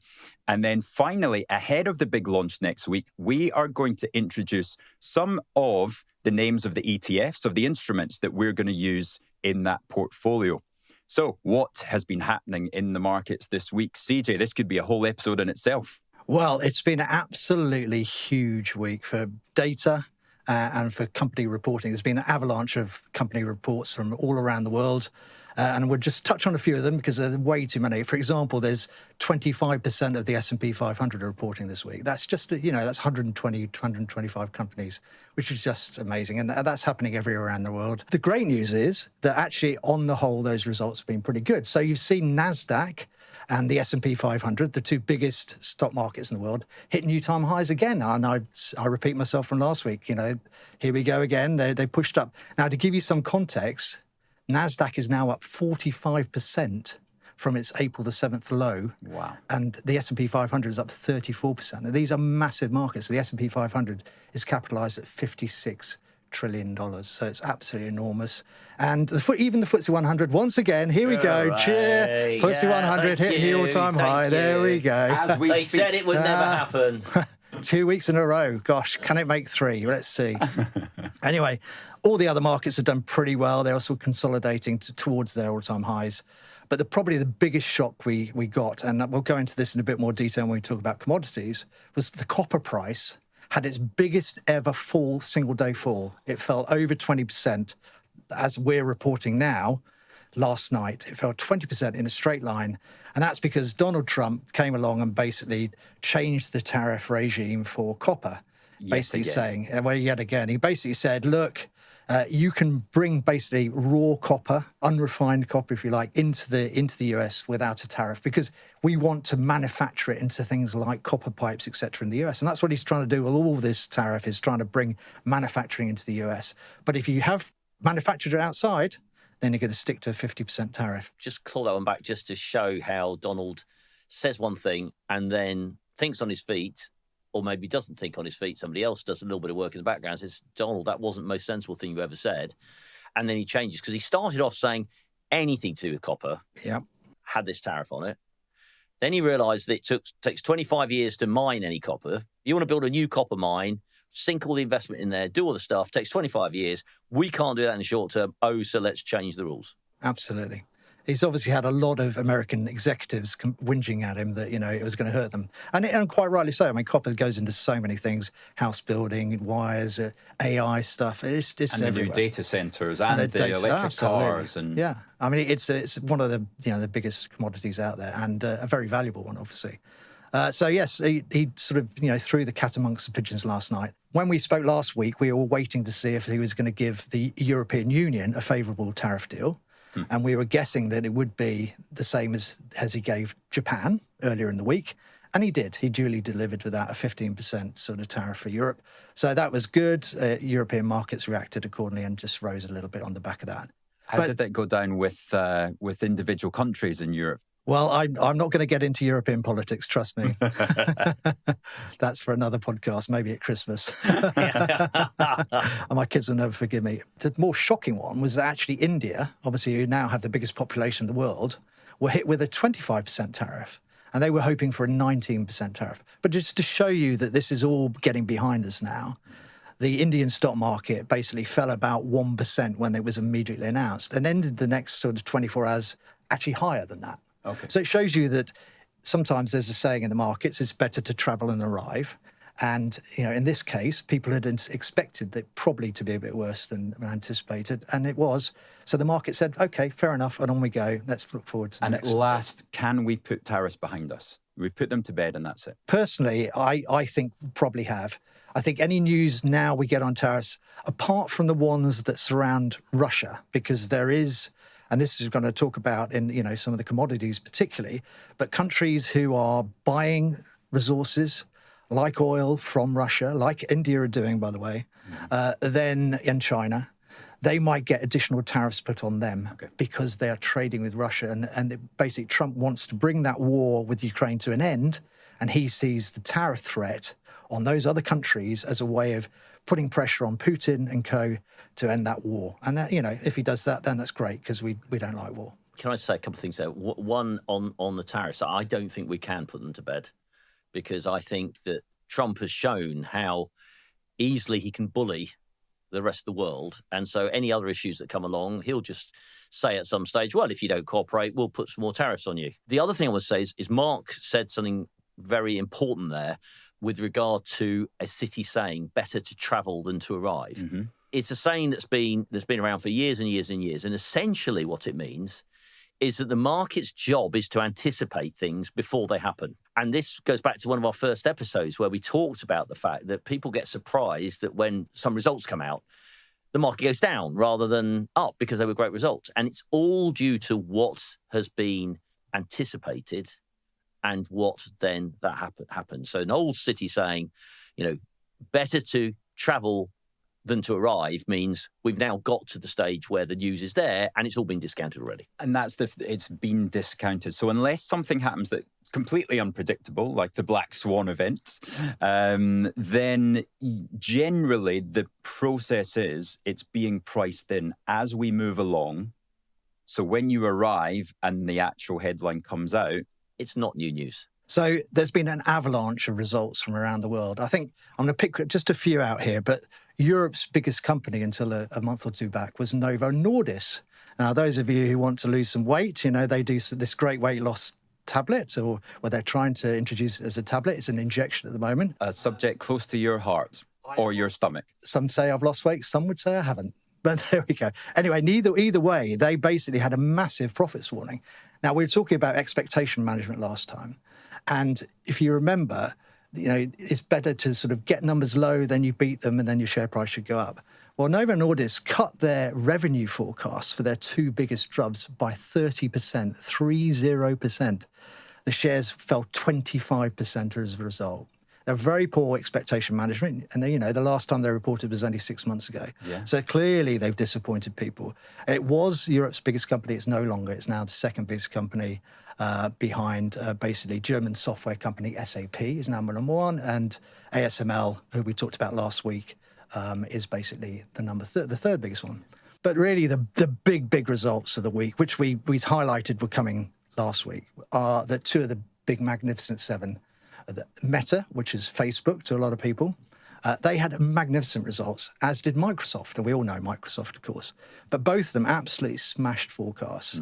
As I speak this morning, I'm looking that Meta share price is up about 11% as a result. They beat their revenue. They 20% revenue growth. This is the fourth biggest company in the world. Microsoft did 18% revenue growth. These are massive companies. You know, market caps of nearly $4 trillion. Microsoft shares are up 8%, or give or take. And they're spending, get this is enormous, and this helps other things in the AI sector. So Facebook are going to spend, well, Meta are going to spend $70 billion this year on AI-related expenditure. And Microsoft, $120 billion on AI-related things. So guess what? NVIDIA, the biggest supplier of AI chips, also went up a couple of percent as a result, and that helped push NASDAQ to this all-time high that we saw overnight. Okay, right. Well, whose job is it to keep everything under control? Jerome Powell. And we heard from him in the last 48 hours, didn't we, CJ? What did the Fed have to say? The Feds had their meeting. There was no surprise in the sense no one expected them to cut rates, but he was fairly hawkish, created a bit of concern in the market that maybe rates would not move down at the speed that they have done in the past. There were two people who dissented from the decision, obviously, and they both wanted lower rates. They obviously want his job, so they were positioning themselves for that. And just explain what you mean by that. Well, Jerome Powell's under a lot of pressure from Trump for not doing what Trump wants him to do. So Trump has talked about getting rid of him, but he's sensibly realised that next year that Jerome Powell's contract ends, and so he will then be able to appoint a new person. So anybody who wishes to be on the Donald Trump birthday list, the Donald Trump list of who could be the next chairman of the Federal Reserve, would presumably want to get in his good book. So they're voting to say, we think rates should come lower in order to get in the right spot. And it's the first time since 1993 that you've had two people do that. This is correct. That's a big event. Now it's time to go on to the rest of the asset classes that we're going to introduce to the portfolio, and that is commodities. Let's start with a really basic overview of commodities. All commodities are priced in US dollars, all right? So you can use pounds to buy them, but you have to translate it in dollars and buy that. So as a rule of thumb, when the dollar falls, commodity prices tend to go up. So you have to, as an investor, have quite a good view about what's going to happen in the dollar. And when we come to talk about our portfolio next week, you'll obviously hear us talk about a view of the dollar, because it's absolutely important, because there's so many dollar assets in the world, and commodities are the biggest chunk of them. In fact, commodities are actually, as a whole, bigger as a group than all of the equities in the world, and bigger than all of the bonds in the world. Not many people think that. But of course, commodities are dominated by oil and energy. That makes up about 83.4% of the overall commodity market. Wow. And then precious metals make about 6 or 7% of that.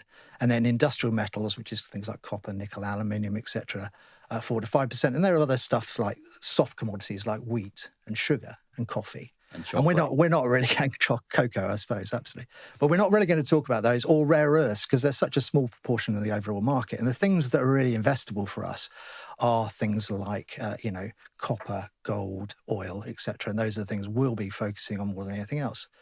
Commodities also don't pay dividends or don't pay an interest charge. And we've talked about it. Obviously, bonds pay interest.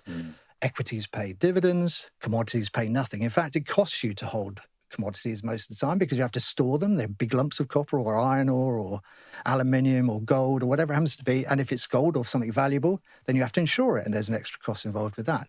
So it's quite difficult to value commodities. And it really comes down to supply and demand. And we talked about that when we talk about equities and most of these assets. The more buyers you have and the less supply you have, that tends to push prices higher. And obviously, if there's too much supply and not enough demand, like during times of recession, prices tend to go down. So basically, it comes down to supply and demand for commodities, just like many other assets. And those can be moved by politics, they can be moved by natural disasters, and you get a real swing from, as CJ alluded to, it takes years to get a new mine online and a hell of a lot of investment. So it's not like you can just click your fingers and turn a nuclear power station on. You know, a copper mine takes years and years of planning. So, for instance, when we went through the financial crisis, suddenly in 13, 14, you didn't have a lot of growth coming on. It's a complicated equation to find where that demand-supply balances, isn't it? Yeah, I mean, I remember 10 years ago sitting down with the chief executives of Rio Tinto and BHP and some of the biggest mining companies in the world, and banging their table that they were not to spend money on new mines, etc., because they were the mugs. They just kept investing in new production, and it worked against them. So they kept oversupplying the markets, and the demand wasn't strong enough. So the prices of many of the commodities went down. Now, they learned that lesson. They overlearned it, in fact, and they pulled back massively from all this capital investment that they were doing. And so now, if you look out, and we'll talk about copper in a minute, for example, you can't see any new big mines coming on for copper for the foreseeable future. Right. And as you say, even if they started today, found a new sort of copper deposit and took it to market, it would take, give or take, 19 years if it's outside the US. But in the US, because of the regulations are much stricter, etc., ironically, then it might take 25 years. So there is no new supply coming for a while. And, copper is a major beneficiary of that, I would say. Just jumping into things like the industrial metals like copper, aluminium, iron ore, etc. To give you an idea, China today still buys more than 50%, more than half of all the commodities in the world. Half. That's amazing. If it's something like iron ore, they actually buy about 3/4 of all the world's iron ore, and they turn it into steel, and they've obviously got big building construction projects, etc. And a lot of Australians get paid a lot of money just to drive trucks and trains. They do. Although they asked for too much money, and then they introduced remote control vehicles. So they sort of shot themselves in the foot a bit there, I'm afraid, the Aussies. But, things like copper, even copper, they still buy over half of the world's copper. Right, China cannot be ignored. So the last time we had a massive super cycle was in the early 90s. And Rich, you'll remember because you were in the business at the time. But, then you had massive moves up in all of these commodities because China was going on a huge growth project because they'd basically been let into the World Trade Organization, whereas before they'd been kept out of it. And so they went for growth, basically. And for 5 years, these commodities went up hugely in value. And it was very impressive. They still, like I say, buy more than half of all the world's commodities. So they cannot be ignored. And China have been having a tough time in the last few years. They've had deflation, they've got unemployment, their economies, they're struggling to get any growth going. It's been coming down and down and down. And so it is an important factor. And now when you look at sort of the metals, if you were to rank the sort of what I'd call the industrial metals, but iron ore, for example, is the most economically sensitive. Then copper and aluminium are very high as well. Okay, so what I'm hearing, if we hear anything on Chinese stimulus, that's one time that you might be interested in buying commodities. Well, it's got to be the right sort of stimulus. So it's got to be about infrastructure building because things like copper go into electrical goods and into building houses. The amount of copper wiring in your house is enormous. There's miles of it. And, things like steel making go into things like that. So, yes, it's very important. Construction, steel making. And as long as they're spending the money in the right way, then that is beneficial potentially for the commodity markets. Now, you said that oil was 83%, oil and energy, 83% of the total size of the market. I remember a time when it gives you the perfect example of supply-demand economics, where the supply was, stable, but the demand collapsed during COVID because we all stopped even leaving our houses. Did the oil price go negative just after that? It was a little bit before COVID, but it was around the global financial crisis. And basically what happened was the Americans particularly had pumped so much oil, they'd run out of space to store it. Now, if you get oil out of the ground, you pipe it to a refinery, the refinery turns it into a different product, sort of a different sort of oil, lighter or heavier, that goes into airplanes or your car or petrol, whatever. But you've got to store it somewhere. And all the storage in America was full. So actually, it's very difficult to stop pulling oil out of the ground. Once you start pumping, you can't stop. It's very expensive to stop.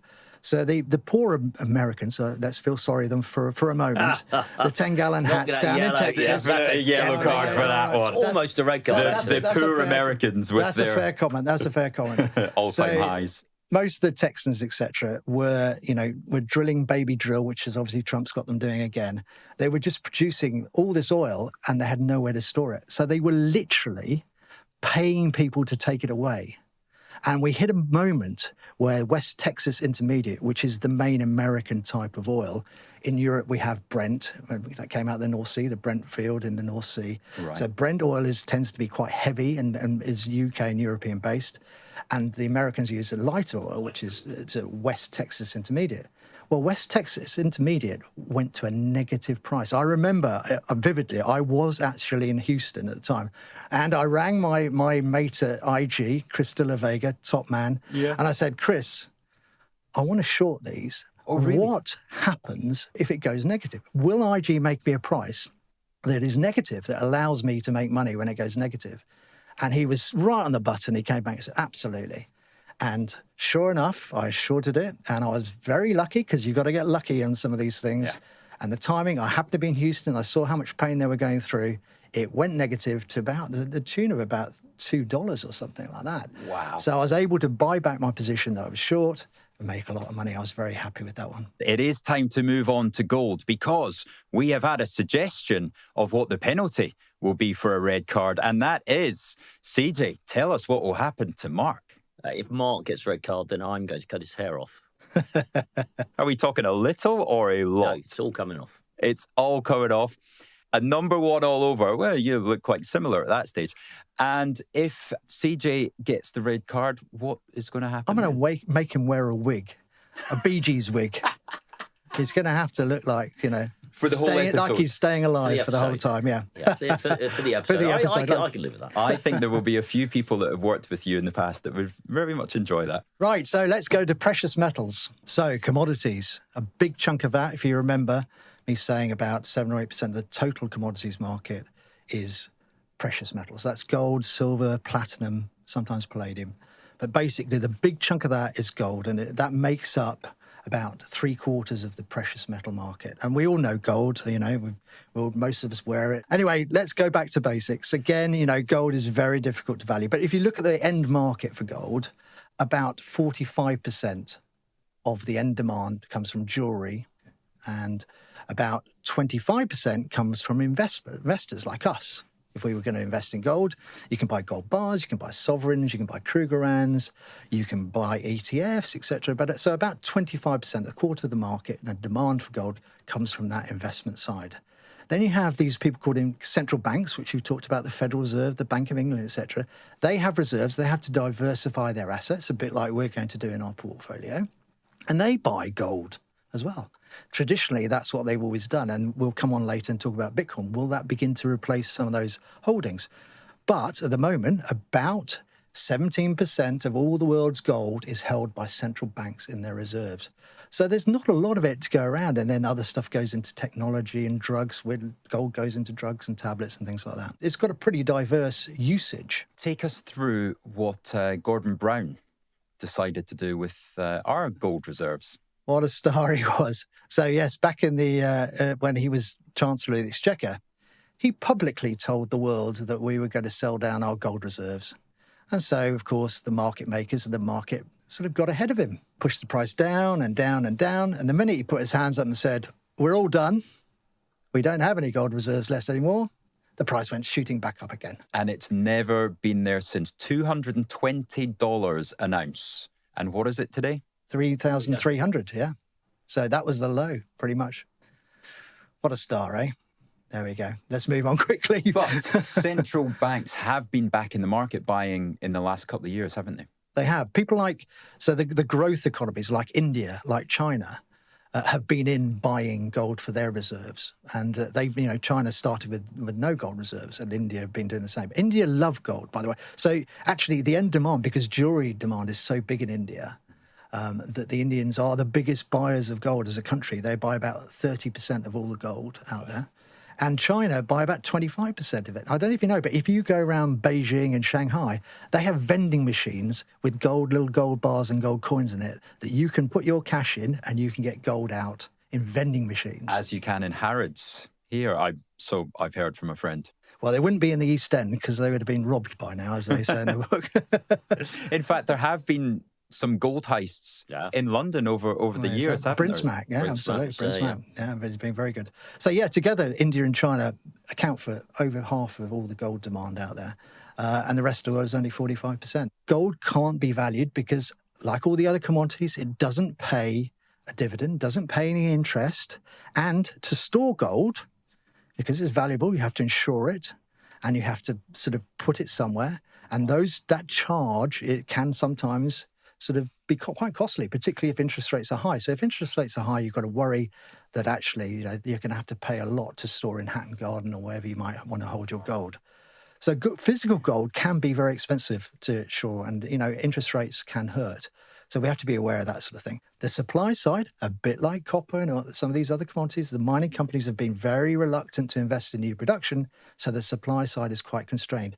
And I'll give you a little thought here. When I first joined the city, there was this urban myth that you could, all the gold that had ever been mined throughout time, you could put it all together and put it in an Olympic-sized swimming pool.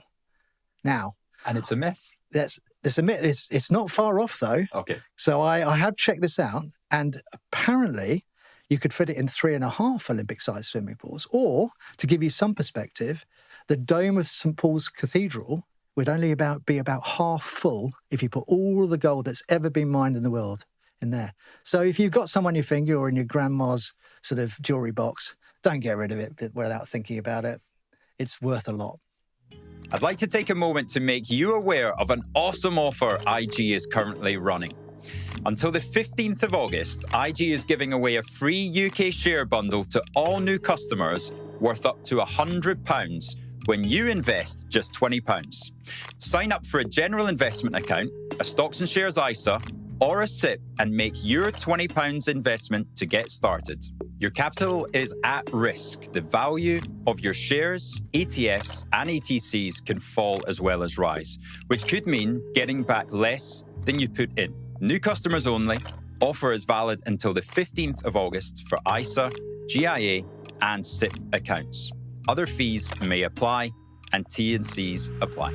Fantastic. Now, what about those beautiful Bitcoins? Take us on to the digital gold, the gold of the future, or is it, CJ? It seems rather quaint that the oldest person around here is talking about the youngest gold asset. And so it falls on me to talk a bit about cryptocurrencies and Bitcoin. First of all, let's all have a little bit of a health warning on these things. Cryptocurrencies are digital assets, but they're traded on unregulated exchanges. The assets are therefore not regulated by anybody. They're very high risk, and people need to understand that they are risky and they are volatile.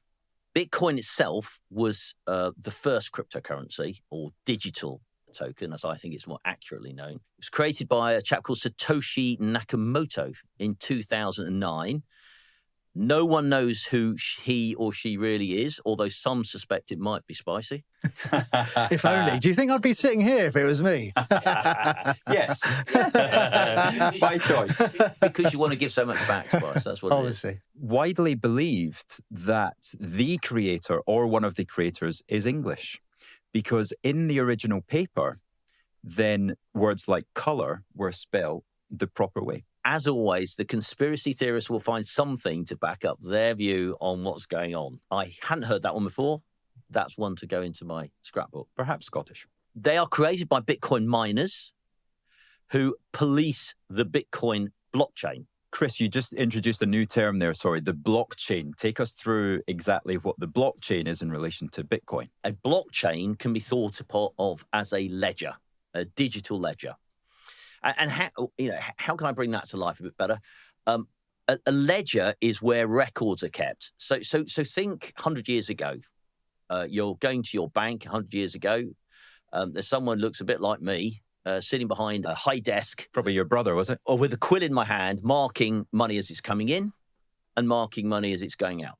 And I've got a ledger in front of me, and it's being done by hand. And that's how all these things used to be done in the old days. In an electronic world, when you put it onto the computer system, this would be called a blockchain. The system is built to police itself.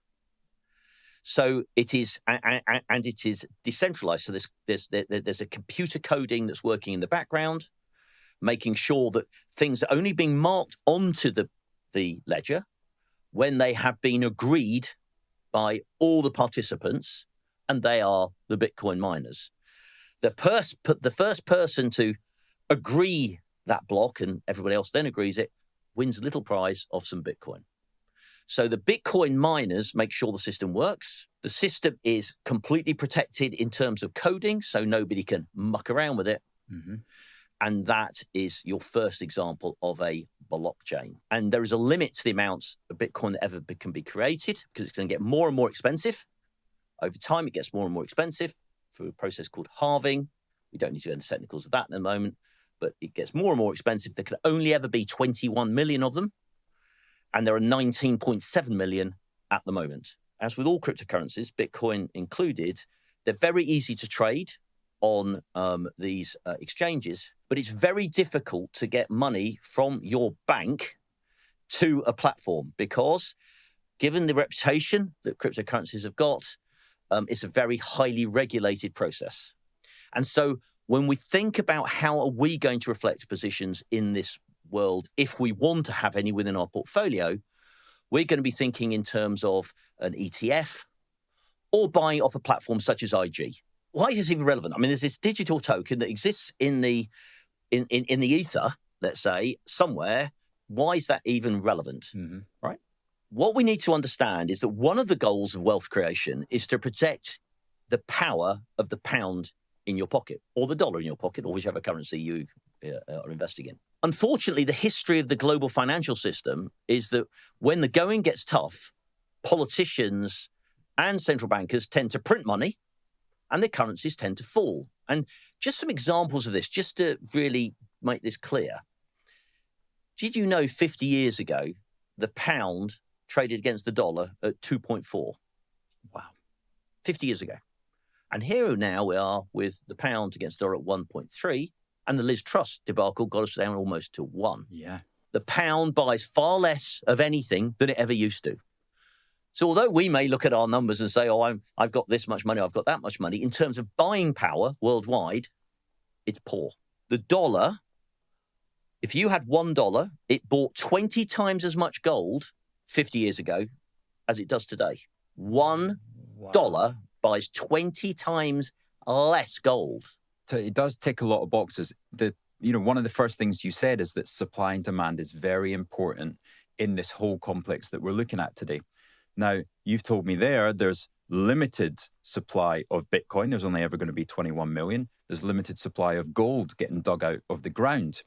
The central bankers continue, along with governments, to give endless supply of more dollars, more pounds, anytime there's a hint of a problem that they might not get voted back in. And therefore, that is what I do not like about fiat. And if I don't like fiat, I like That's not Fiat the the car alternatives. companies. That's not Fiat the car I companies. don't like those either. I can imagine marking a little chinky trend to them. You used to have one Romeo, called, maybe. you used to have one called Fearless Fred, but that's for another That's day. a long time.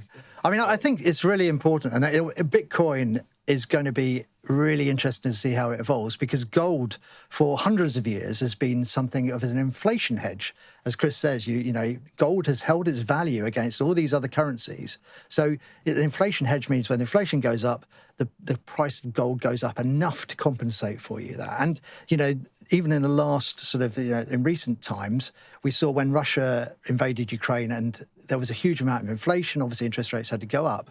But, the gold price is up 75% from it was a month before the Russian invasion of Ukraine. Wow. It has protected you against all that inflation you've had. And remember, we had 10%, 13% inflation around the world.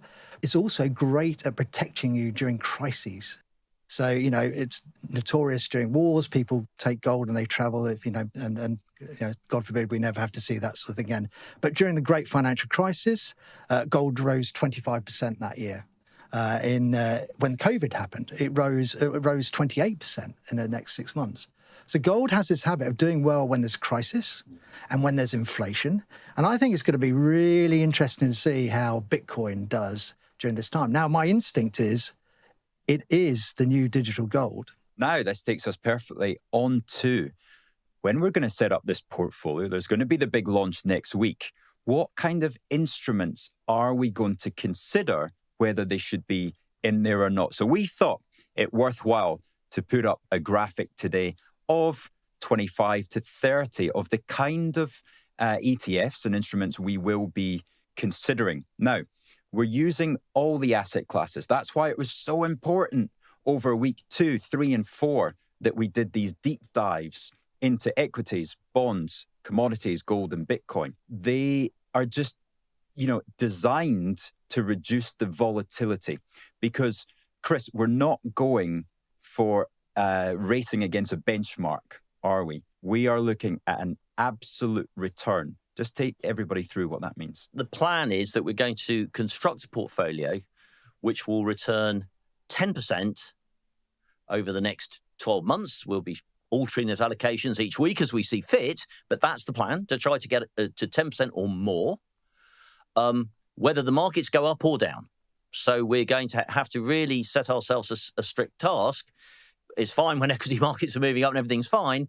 When they start moving in a negative direction, or they are moving in lots of assets are moving in different ways, we've got to catch the ones that are going up and try to be out of the ones that are going down. So let's hope it's a really easy period. We don't have to work too hard. But knowing how these things always work, it'll be fun and nice and easy for a lot of the time, and then suddenly something will blow up. And that's where we will be hoping to show people how live you can see the pain we're going through trying to make these decisions and decide what the right thing to do is, which should help our listeners with their own portfolios and what they're trying to do. That's it. Spicy, you've got a wealth of experience in wealth management. Give us an idea how hard that is, because we're not just talking about making 10%. Somebody can make 10% in a couple of days, right, by having the right stock. But this is the design to teach people the skill set of making 10% every year, no matter, as CJ says, whether the markets are up or down. It's incredibly difficult. And, people, like you say, could go out and buy one stock and it goes up 10% in one day. And then if they were wise, they would sell it. And some hedge funds, I believe we were talking about earlier on, encouraged you to do that if you happen to have to make that money that quickly. But I think if you're with the wealth management industry, want you to stay invested. It's a natural thing. They want you to be invested because they get a fee out of what you are, what you've got invested with them, and they get fees every time they trade, etc. Now, there are rules about over trading, and there are regulators try and stop that sort of thing.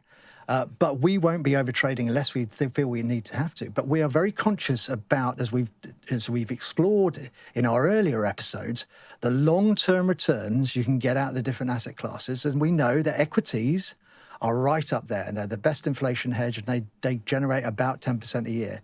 And bonds give you about 4.6% a year, and cash gives you less than 3%. So with that in mind, imagine how the portfolio is going to be skewed if we are trying to make 10% a year over a long period of time. And that's what we're aiming to do. Great. Now let's look at some of those assets. The wonderful graphic up on screen. If we're looking at equities, we wanted to have a breadth across Europe. So we got choices there in UK, in the Eurozone, in Germany. Then further afield, of course, US large caps. We've got Japan. We've got China. We may want to be specific in emerging markets with some broad exposure there. We may want to be equal weighted. So take us through what the S&P 500 equal weighted is, Spice. Well, you've heard us mention the Magnificent Seven numerous times now. Well, the Magnificent Seven, those 7 companies alone account for 35% of the market capitalization of the entire S&P 500. Now, that means that there are lots of other, there are another 493 companies underneath it that might be doing very well. Some of them might be doubling or trebling, but they're not big enough to make a difference in the top. But if you want exposure, a more even exposure, you buy what's called an equal weighted unit trust or ETF. And that means you have exactly, 1/500th in every single stock. And that way, if the Magnificent Seven don't do well and other stocks do, then you'll benefit that way. And these are easy to find on the IG platform. You just use the search function. Absolutely. And, look at S&P 500 equal weighted, and you'll get a list of things that you can invest in that will do that job. And to get an idea of all the ETFs that are available, you can just search iShares, and there's pages and pages of them, along with other ETF providers. There's numerous, isn't there? There's VanEck, there's Granite Shares, there's Wisdom I Tree. think Wisdom Tree. Yeah. I think we're going to be quite conscious. When I was a wealth manager, it's important to try and minimize the cost for your client. And we'll be doing exactly the same. So we're going to be looking for ETFs that do, or products that do the job, and they're cheap. Now, take us on to how do we get exposure to fixed income here? We've got a couple of gilts ETFs, in fact, 3 of those. Then we've got treasuries of different maturities. I don't really want to see a sight in my mind again of the yield curve that we did last week with the 2 guys and holding the hands out together. But different parts of the bond market are influenced by different things. So with the bond selections, we can focus on the very short-dated bonds, if you remember, the ones really affected by interest rates in the short term, or the very long-dated ones, those affected by supply and demand, inflation, all those other things. So we will be talking it through next week where we want that exposure, but we're just giving ourselves the tools to be very precise in where we want our exposure to be. Excellent. And then moving on to this week's specials, the commodities. We've got the iShares Physical Gold ETC, Wisdom Tree Brent Crude Oil. We've got copper from both Wisdom Tree and a daily hedged version as well. And then we go on to our thematic blockchain VanEck crypto ETF. Now, take us through. That's not quite Bitcoin, is it? Yeah, so you can't put Bitcoin as such into an ISA. The safest way to buy Bitcoin must be to buy an ETF of Bitcoin. Then they can see who owns it. It's open and transparent. We can't buy that. There's one in the States, the BlackRock ETF, biggest, I think, ETF probably now in the world. In the US, you can buy it. We cannot buy that here. So the only thing we can really buy here are surrogates of it. And there's one thing called the VanEck Crypto and Blockchain Innovator UCITS. It essentially invests in lots of companies, all to do with Bitcoin. So Coinbase, MicroStrategy, all these other things. That silly thing of yours that one day you'll talk about, do a smarter web company or whatever. I'm sure that one day will be there. All these things that are very linked to Bitcoin are in there, but not just Bitcoin, the power supply, the huge computer investment, all that sort of stuff is in there. It's a volatile instrument, and it's pretty correlated to Bitcoin, but it's the best thing we can do. Great. So, and then finally, we might want to have a little bit of cash, as most portfolio managers do. So we've got the Amundi Smart Overnight Return Money Market Fund in there. That just gives you a little snapshot of the choices that have to be made next week. It's going to be interesting. There's going to be a debate because I can already tell that we might not all see eye to eye. So tune in next week for the live portfolio manager. The fighting portfolio construction meeting. That's right. And it's exactly... Bring it on. Right, we've got a very quick question before we move on to the close of today. CJ, if I bought a 10-year bond, like you described the process of doing last week, so say I'm going to get a 7% coupon on that, right? So I've got it. I plan to hold it for the 10 years. Why do I care about the price movements from now until it matures? In fairness, you answered the question yourself, which is if you're going to hold it till redemption, if you're going to hold it for the full period, you don't care. You don't mind where it trades in the intervening period because you're going to get your coupon every year and then you get your money back at the end. So you won't care. However, in the real world, we all buy things and then we suddenly think, maybe my view's changed on where I think interest rates are going to go, or maybe I need cash to buy a new car or a house or whatever, or maybe there's some other expenditure that I need to make. And therefore, I need to think about, should I sell this bond?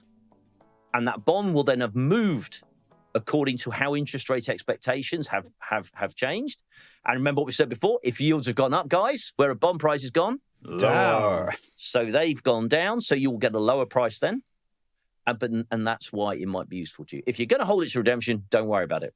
So that is us for the week, gents. Thank you very much for your wisdom drop yet again. If you've enjoyed what you've heard this week from the guys with that asset deep dive, then please like, subscribe, follow, tell your friends, tell your family, tune in on whatever and wherever you get your podcast from. Again, every Friday in the afternoon, you can get us just before the European markets close. If there's any questions, where should everybody write to, gents? The Art of Investing at IG.com. It's almost as if we practiced it beforehand. Have a great week. We'll see you next week. Best of luck. Are we at all-time highs? Just as we launch the portfolio.